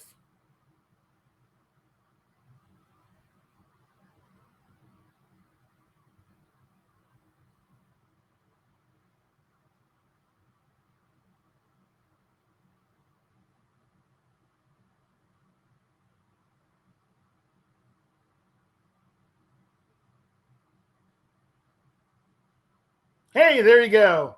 Breachside broadcast. Tales of Malifaux. I'm so excited for that. I know. I've brought it up again and again and again. And you know what? Well, I know what is streaming right now, and so I'm just going to keep talking about it because I can. Yeah. Well, so Dabbler has been long established. It's a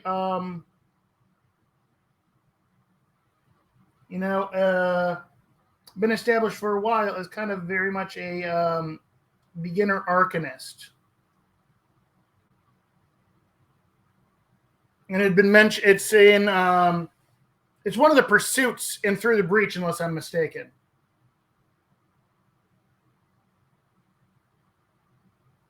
It's not a pursuit I ever tried.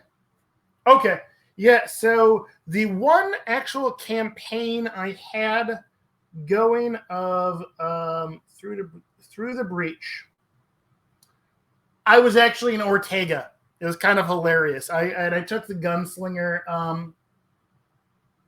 So it was the when I did my tarot, I was I flipped up that I was an Ortega.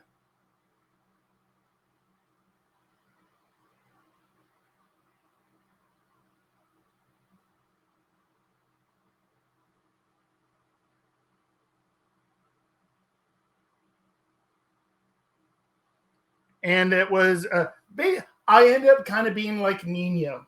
I when I played it, we got to a point where I almost never missed my shots.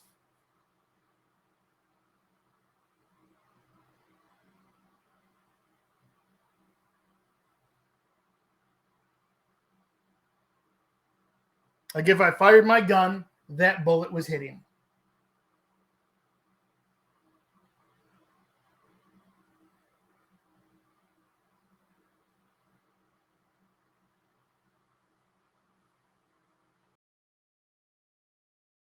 Unfortunately, that campaign kind of fell apart a little bit because we were doing it over Zoom basically.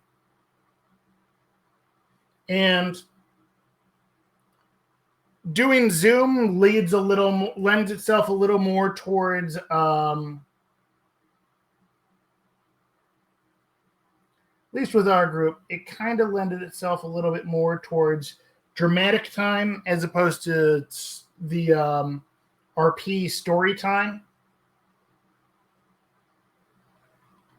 See, I can't even remember what the proper names for all the things are. It's been that long since I've played. But so it lended itself to the dramatic time. And so the guys who had put together a less dramatic time focus, more of a talky and work their way through it type guys, just couldn't were not as much of a focus, which was kind of sad because they had really cool characters. But unfortunately, it was not conducive to their kind of characters. I tried to give them chances to shine, but it just didn't end up working. Now, I wasn't the Fate Master on it, but yeah, it's just the way it goes sometimes. And so it kind of ended up falling apart.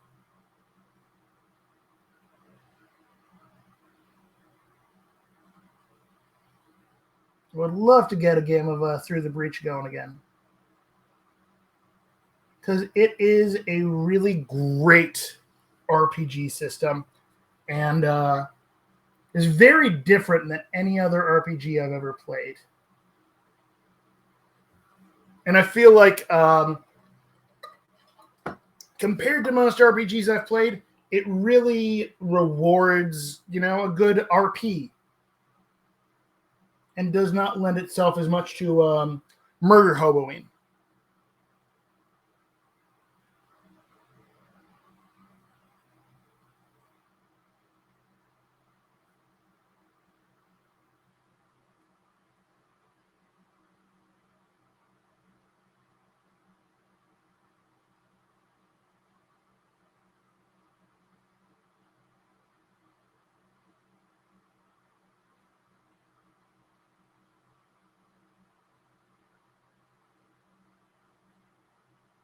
No, don't get me wrong. I do enjoy a good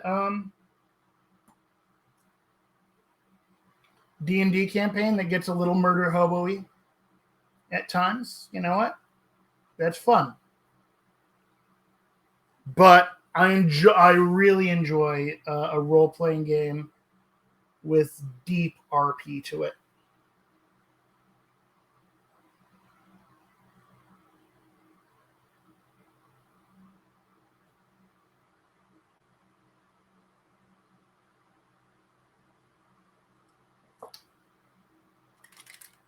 Now, was I? Did it? It looked like there was at least one or two Through the Breach releases listed for Gen Con, or am I completely off my rocker? Also, I could be completely off my rocker, and there's actually and there's Through the Breach Gen Con releases.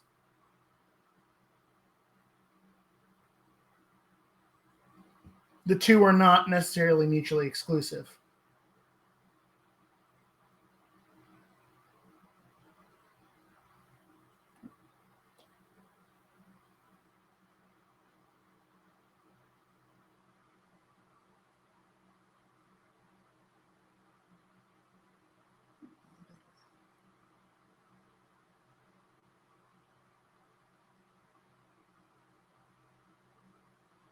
Yeah.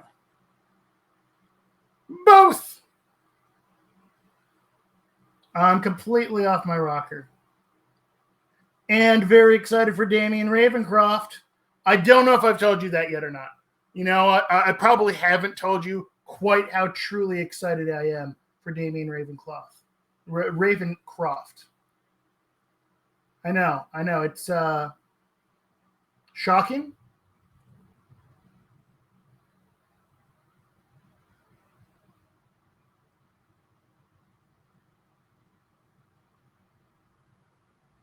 But, you know, I want to make sure that people who turned in late are aware of quite how excited Damian Ravencroft makes me.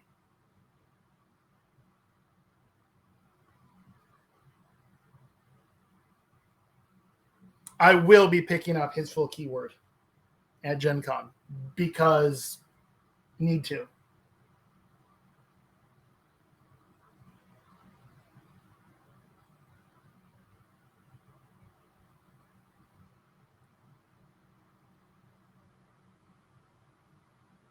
I need Damian Ravencroft in my life.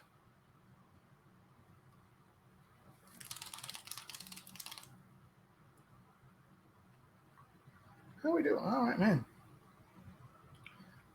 So here's a crazy thing. I might need to find another model to paint after this guy because he's almost done. He's getting really close to done.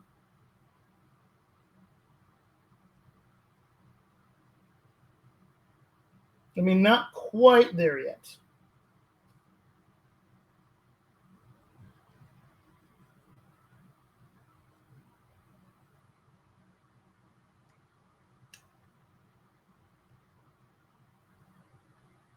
Three full keywords in Arcanist. Explorer is the smallest in your collection. I think I'd have to compare them. I've got to take a look at what all I've got. Actually do the full catalog of minis. I'm not sure whether I have more Neverborn or Arcanists.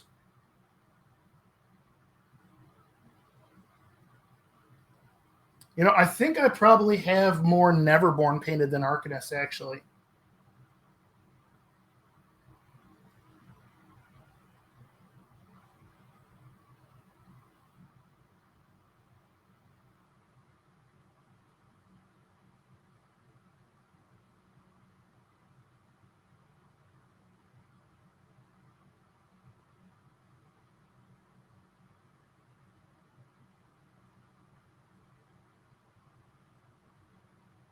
Actually, probably what I've got, you know, I'd actually have to count how many I've painted. What I probably actually have the most painted of is Beasts. Because obviously, we all know I'm a big Marcus player. But back in 2nd edition, Marcus could take any beast from any faction. So that meant, as a dedicated Marcus player, I had every beast in the game. Now, some of these you can't, he can't take anymore because they are no longer in they are no longer Chimera. They may be Beast, but they are not Beast in either of his factions. So now they sit in my display case.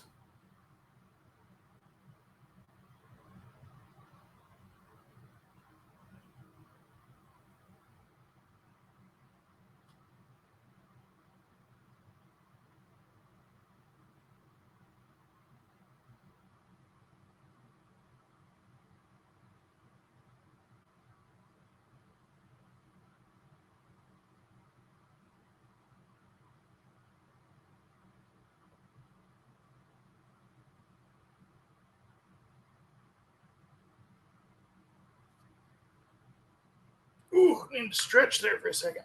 Ooh, stretchy stretch.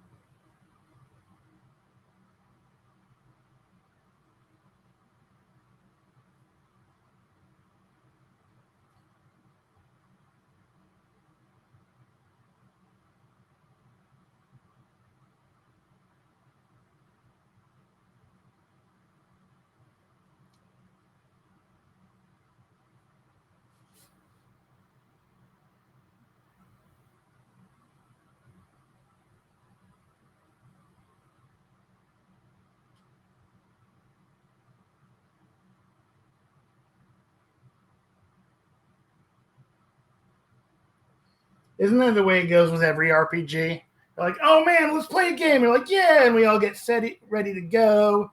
And then you get, everyone makes their characters. You do session 1, it's awesome. And then schedule conflicts happen.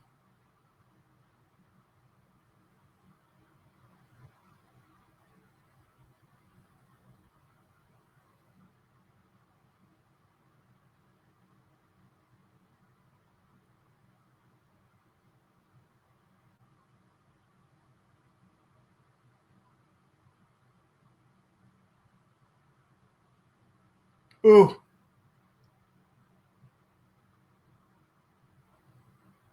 Well, that happens too a lot. That just everyone's schedule just does not line up.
Such is the problems of being an adult. Hey, fun, when you're a kid, you have all the time in the world,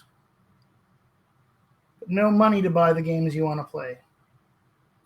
When you're an adult, you got the money to buy the games, but no time to play them.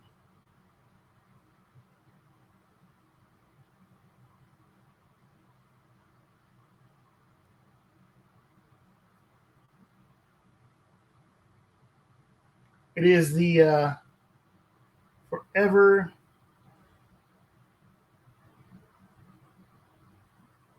problem of the gaming of the gamer.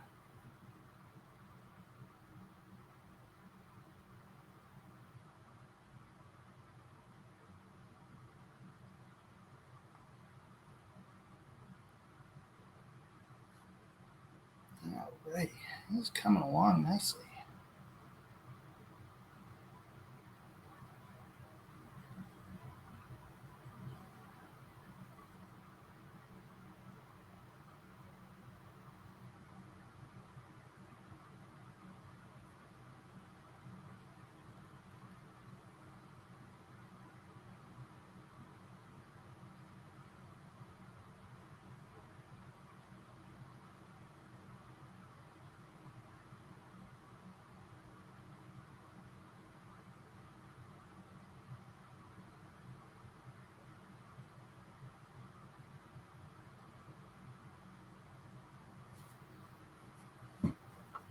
Alrighty.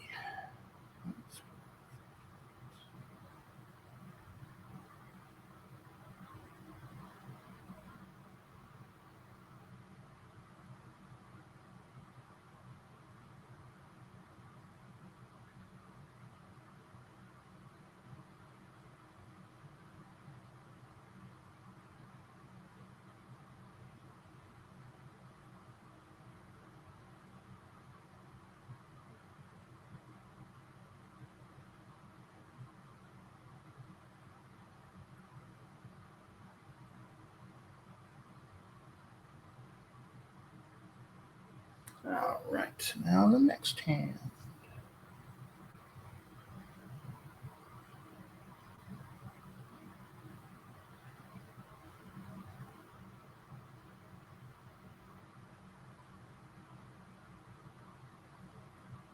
All right.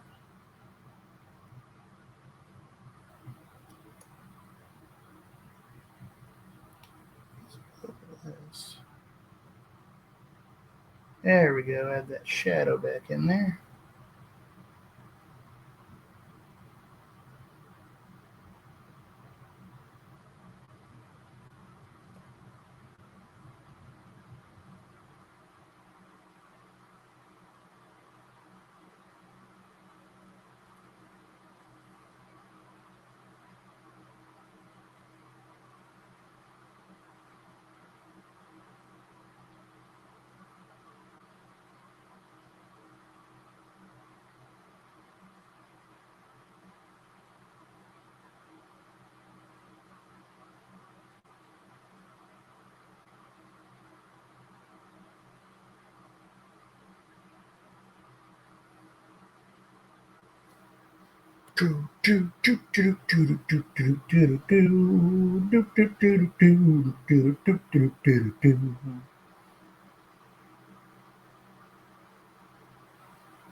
All right, almost done, little buddy.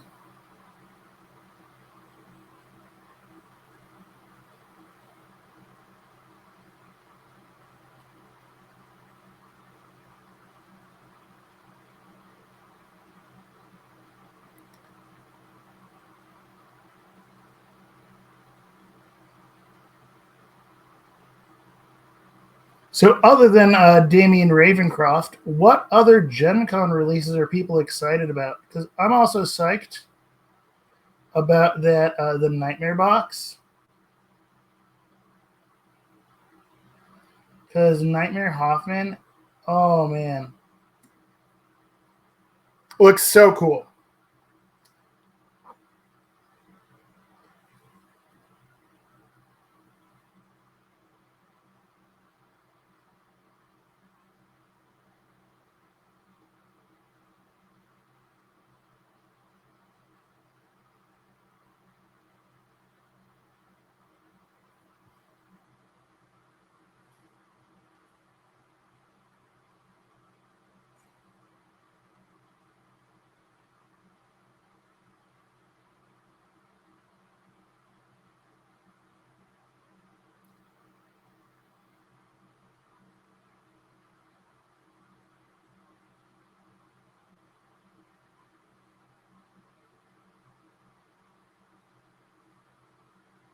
the entire. So I get very strong. Let's see, Dark Souls and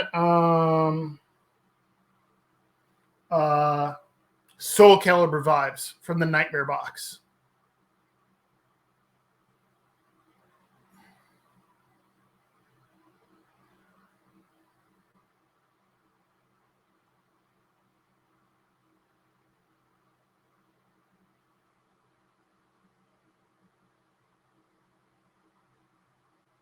It's definitely a strong,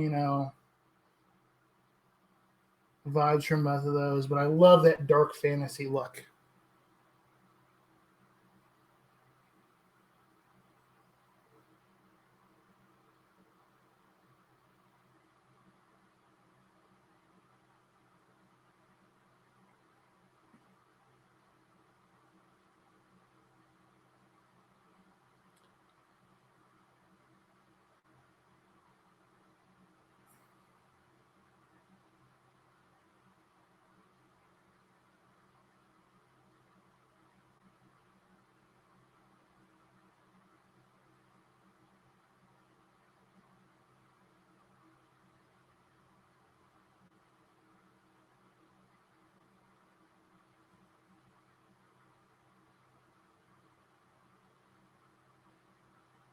Yeah, very Dark Souls, very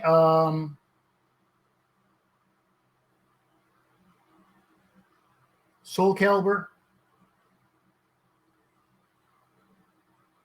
Like when I first saw it, I'm like, oh man, it reminds me of the one character in Soul Calibur, Sigismund, I think. One who's like, the super honorable knight who gets a hold of the cursed sword and kind of becomes a, I guess, possessed by it, I think. I don't know all the lore of it.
All right, let's go with that feather there.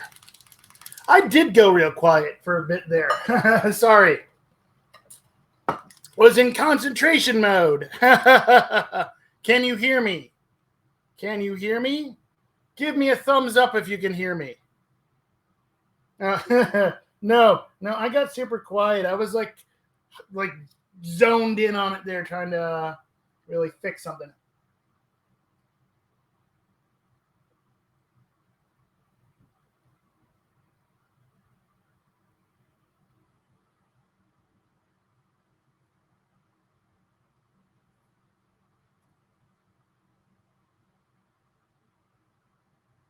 I know, me being quiet, clearly it's a sign of hyper concentration.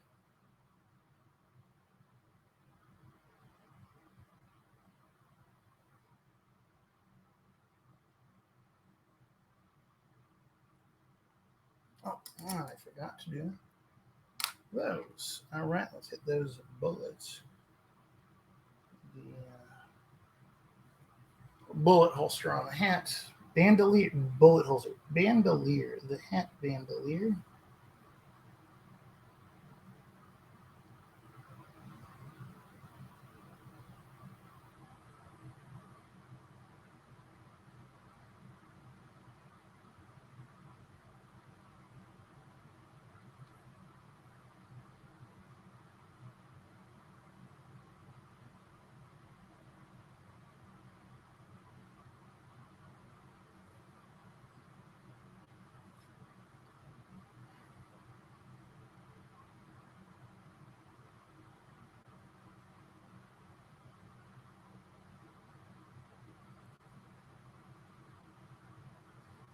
So is anyone else from chat besides McBluff and myself going to be at Gen Con?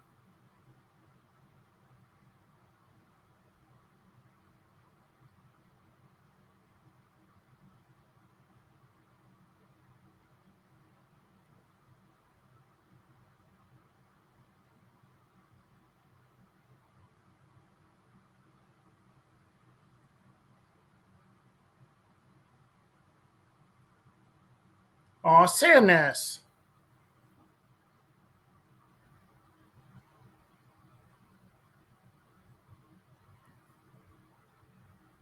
She just hitch a ride with Weird. They're like right there with you, man.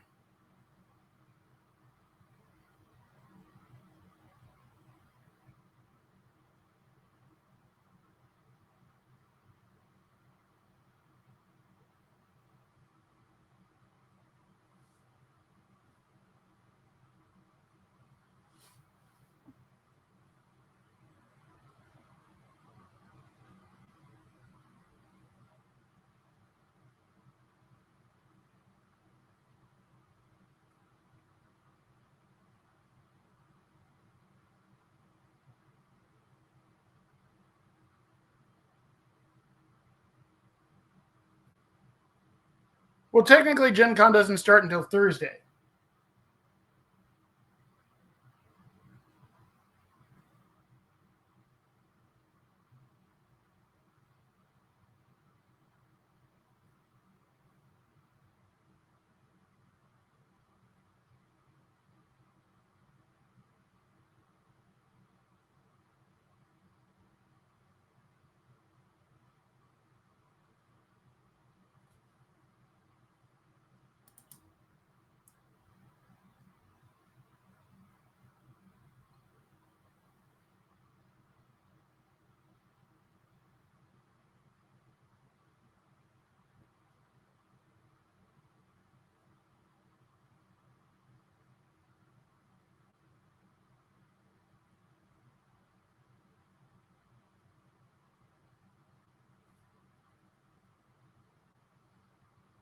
Yeah, you know what? That does pose more difficulties for you there, Vyruk.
Alrighty. It's got some really bright green for that feather, and then I guess the metal, and then he'll be done. Let's clean off the tip of my paint.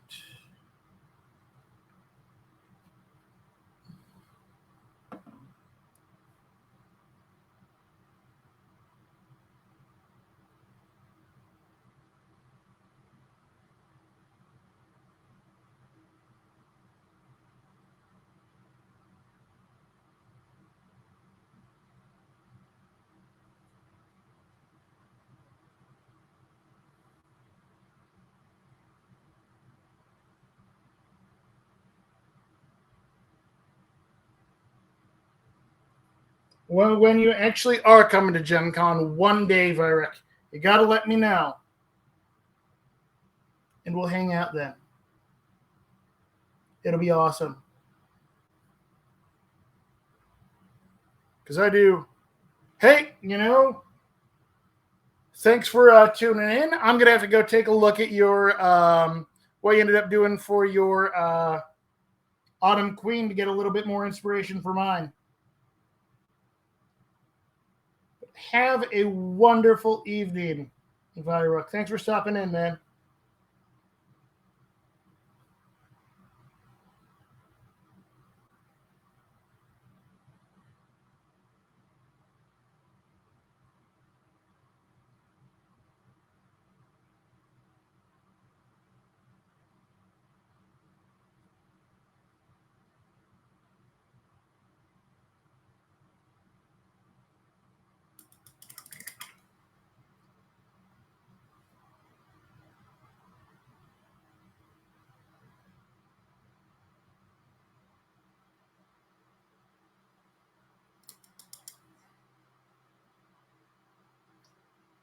All right. I think I just need to touch up his metals, and then we're good. All righty. Time are we at? Oh, man, still plenty of time. I may even be able to start another model. What? That'd be craziness, right?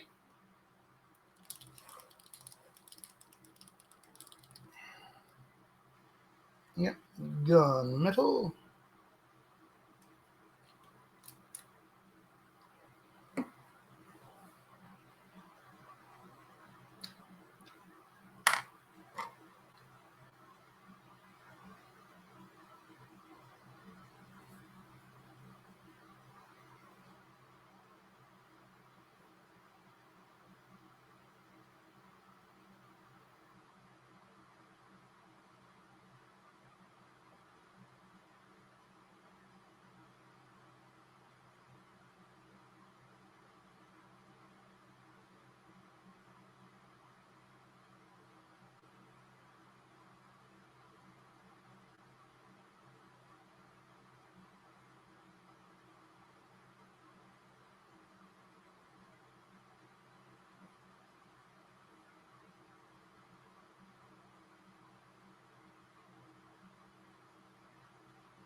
Oh, man.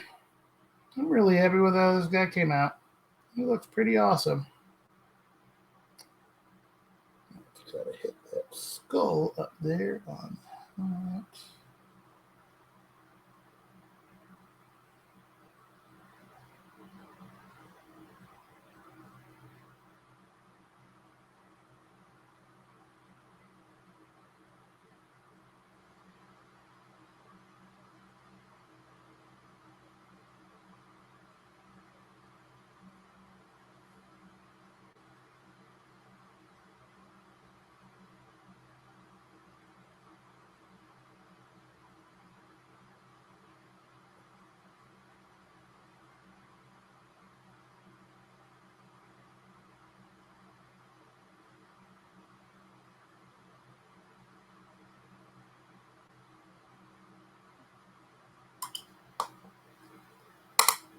What was the next spider one?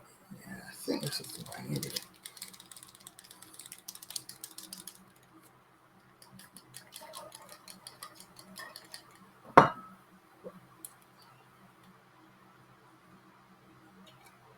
Yeah, there we go. A little bit brighter.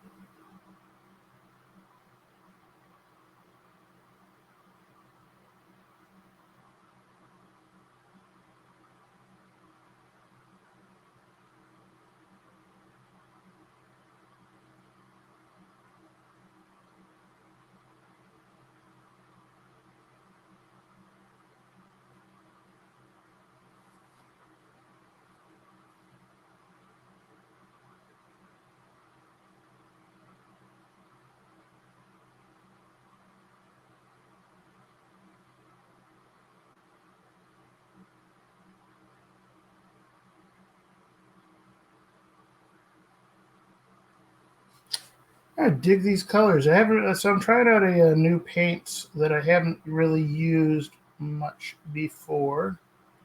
Some of the cuttlefish colors, um, they're metallics.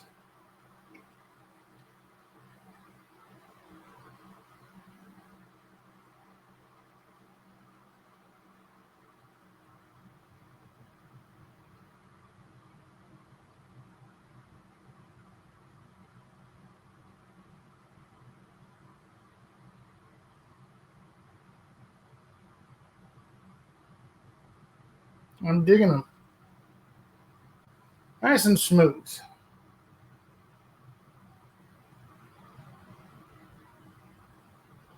Which is not always the case with metallics. Sometimes, so a lot of times with metallics, you get it where it's too thick. Then if you thin it, it breaks the paint. This seems to be nicely thin straight out of the bottle, which is good. Because then I don't have to worry about thinning it down.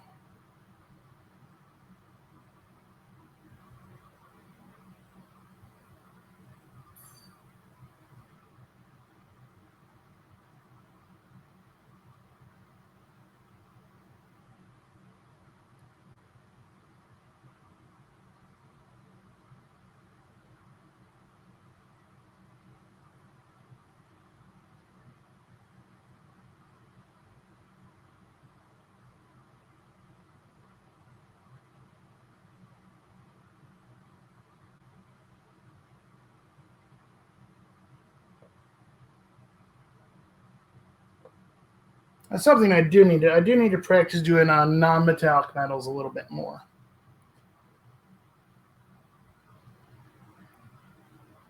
But I've found that I end up when I paint the metallic using metallic paints, and kind of more of a non-metallic style. Like where I would get the highlights, tends to look nice and it tends to look really nice. So doing that is helping me to get my head maybe wrapped around non-metallic metals a little bit better. And I'll start doing them on a few more models.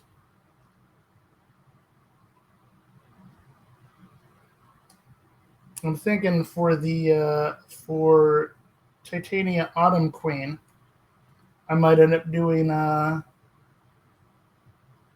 sword, the Masamune, in non-metallic metals, because it's it's super small.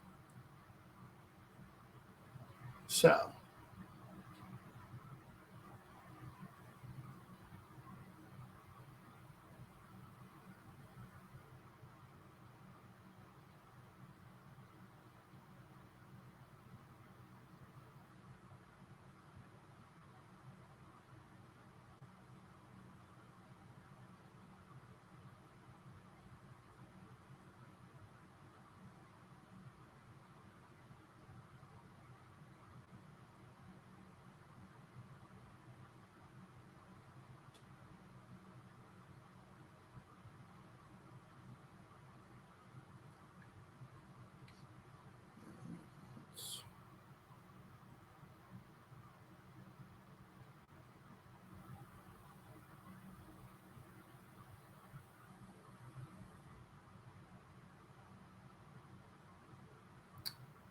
can't lose little bullets.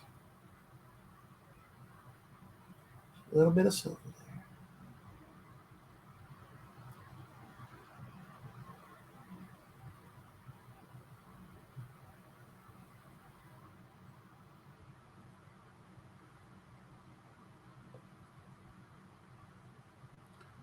Whew. Alrighty.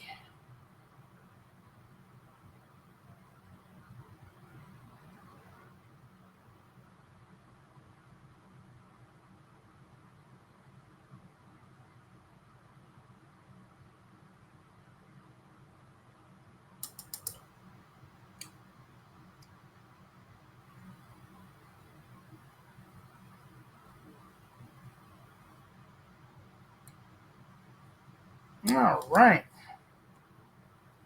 I'll just take a look at this guy with any touch-ups that he needs. Couple of spots, but otherwise he is honestly 99% done.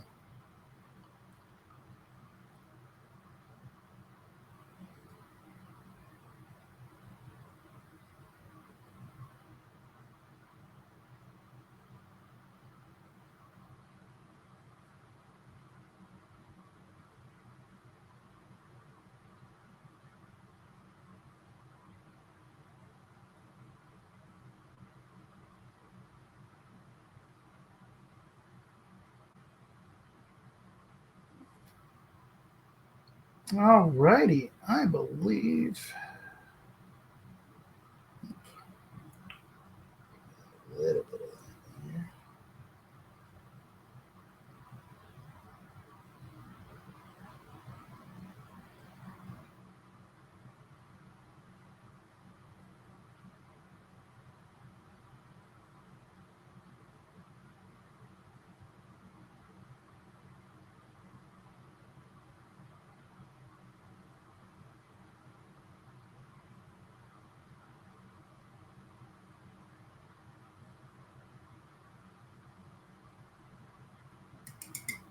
All right. I think Nino's finished.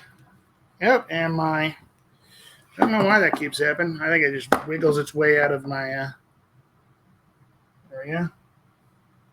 Is this chipping over? Whatever. Yeah, I believe Nino is finished. So I'm going to grab another family member because we still got 15 minutes left here. Let's grab someone else to paint. So let me see who is right nearby. Alrighty, grabbing my guild. Alrighty, you know what? Let's go with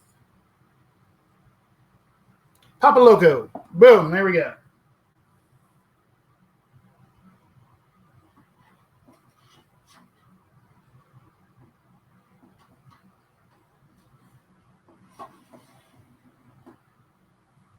Because I can. Woo!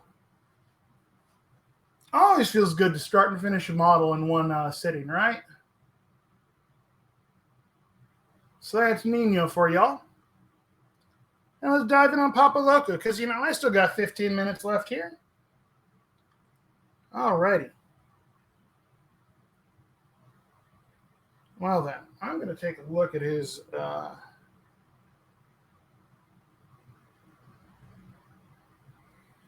card real fast. Let's take a look at Papa Loco's card real fast and just kind of get a feel for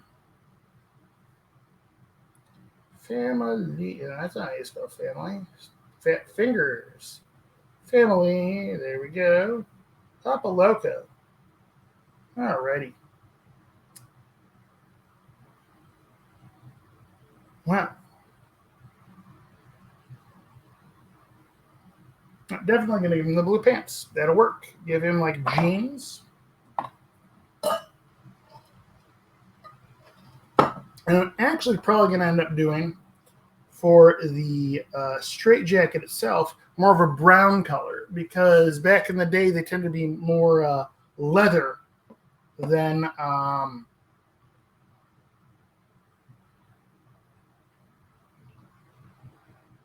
like the white cloth ones you see on people a lot of times.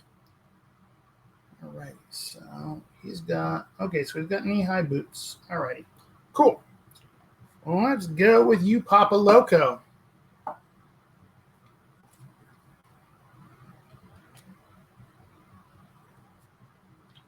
Because I can. It always feels good to start up another model, right? Feels good to finish something and get started on another model.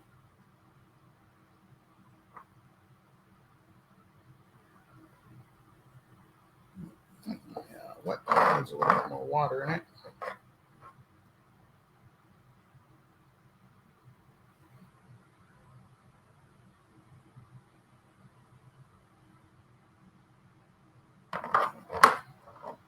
Dries out over time. Keeps it, you know, mostly wet, but there we go.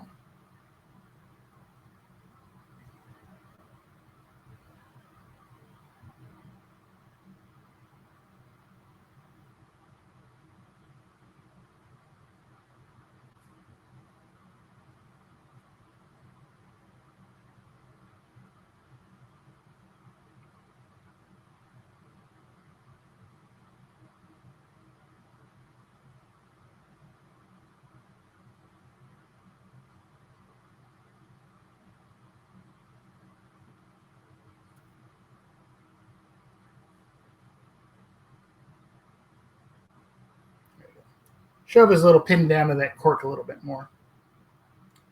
So yeah, obviously I've got to still have to base Nino there. But I have not entirely decided how I'm basing my family yet. I'm thinking I might do some cracked earth bases for them, so I got to print some of those up.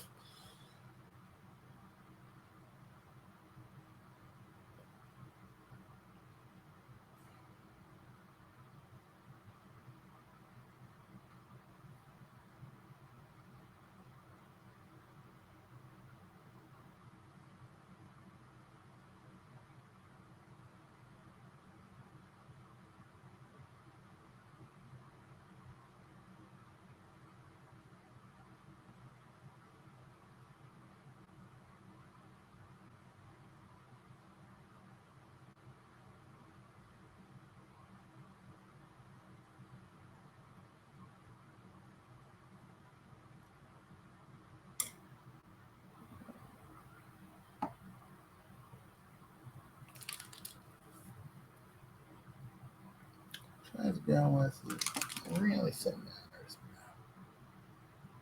So let's go. Let me clean it.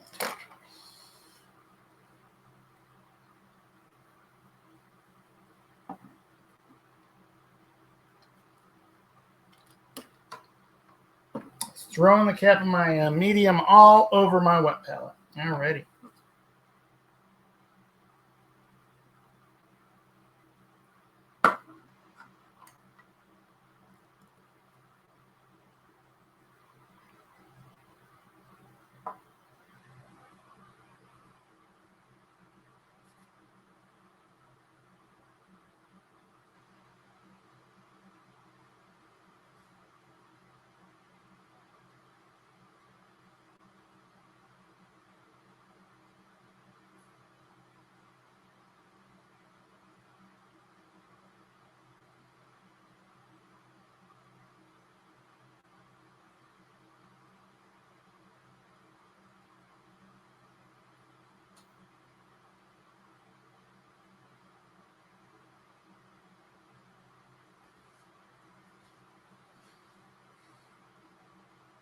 Yeah, it feels good to get a model done in one sitting. And move on to another one.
Yeah, so we're getting late in the stream here.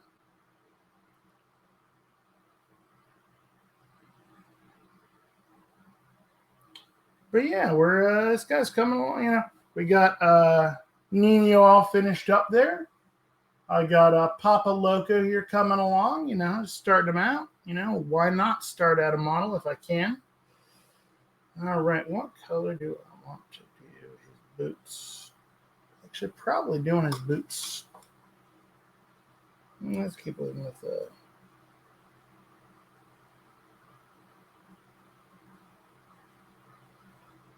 Got that with me too.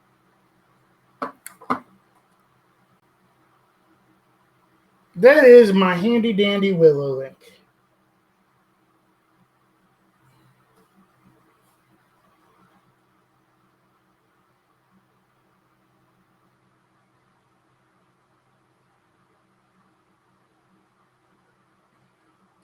And if any of you are coming to Gen Con, and you see me, say hello.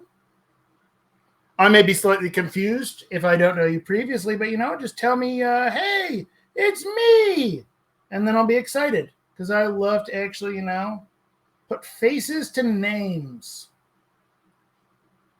And I'll be taking part in the double random rush and the Tyrant tournament. And then I'm going to be running along with the other Doug, Doug Broman, not to be confused with me, but frequently confused with me. I'm running the Casino Brawl on Sunday. So that's going to be a good time. So yeah, if you're going to be at Gen Con, make sure you say hello to me. I want you to say hello to me because I will say hello back to you.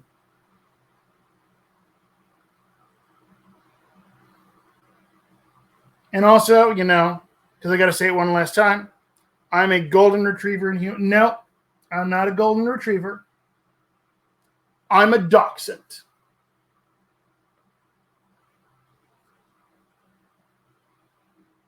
I say that mostly because I have 2 dachshunds myself. And I am very friendly, full of personality, can also be very, very stubborn, and grumble. Grumble, grumble, grumble. Grumble, grumble, grumble. I am Stanley. Grumble, grumble, grumble. That's what my old 14-year-old dachshund does. He just grumbles. But I can't say that too loudly right now, because if I do, he will hear me downstairs and start barking. Like, Dad, why aren't you paying attention to me? Dad, Dad, Dad, Dad, Dad, Dad, Dad. But yeah, also, before we go, I don't know if anyone of you heard about this yet, but Damien Ravencroft. Yep, Damien Ravencroft. I know. I didn't mention it earlier. Didn't want to spoil the surprise. But Damien Ravencroft. Damien Ravencroft. Very exciting. You should all be excited. And if I have not inspired you to go listen to the... I had to get it one more time. But go listen... Honestly, go listen to the Breachside broadcast. Puzzle Box. It is my favorite Malifaux lore story. And it's just so good.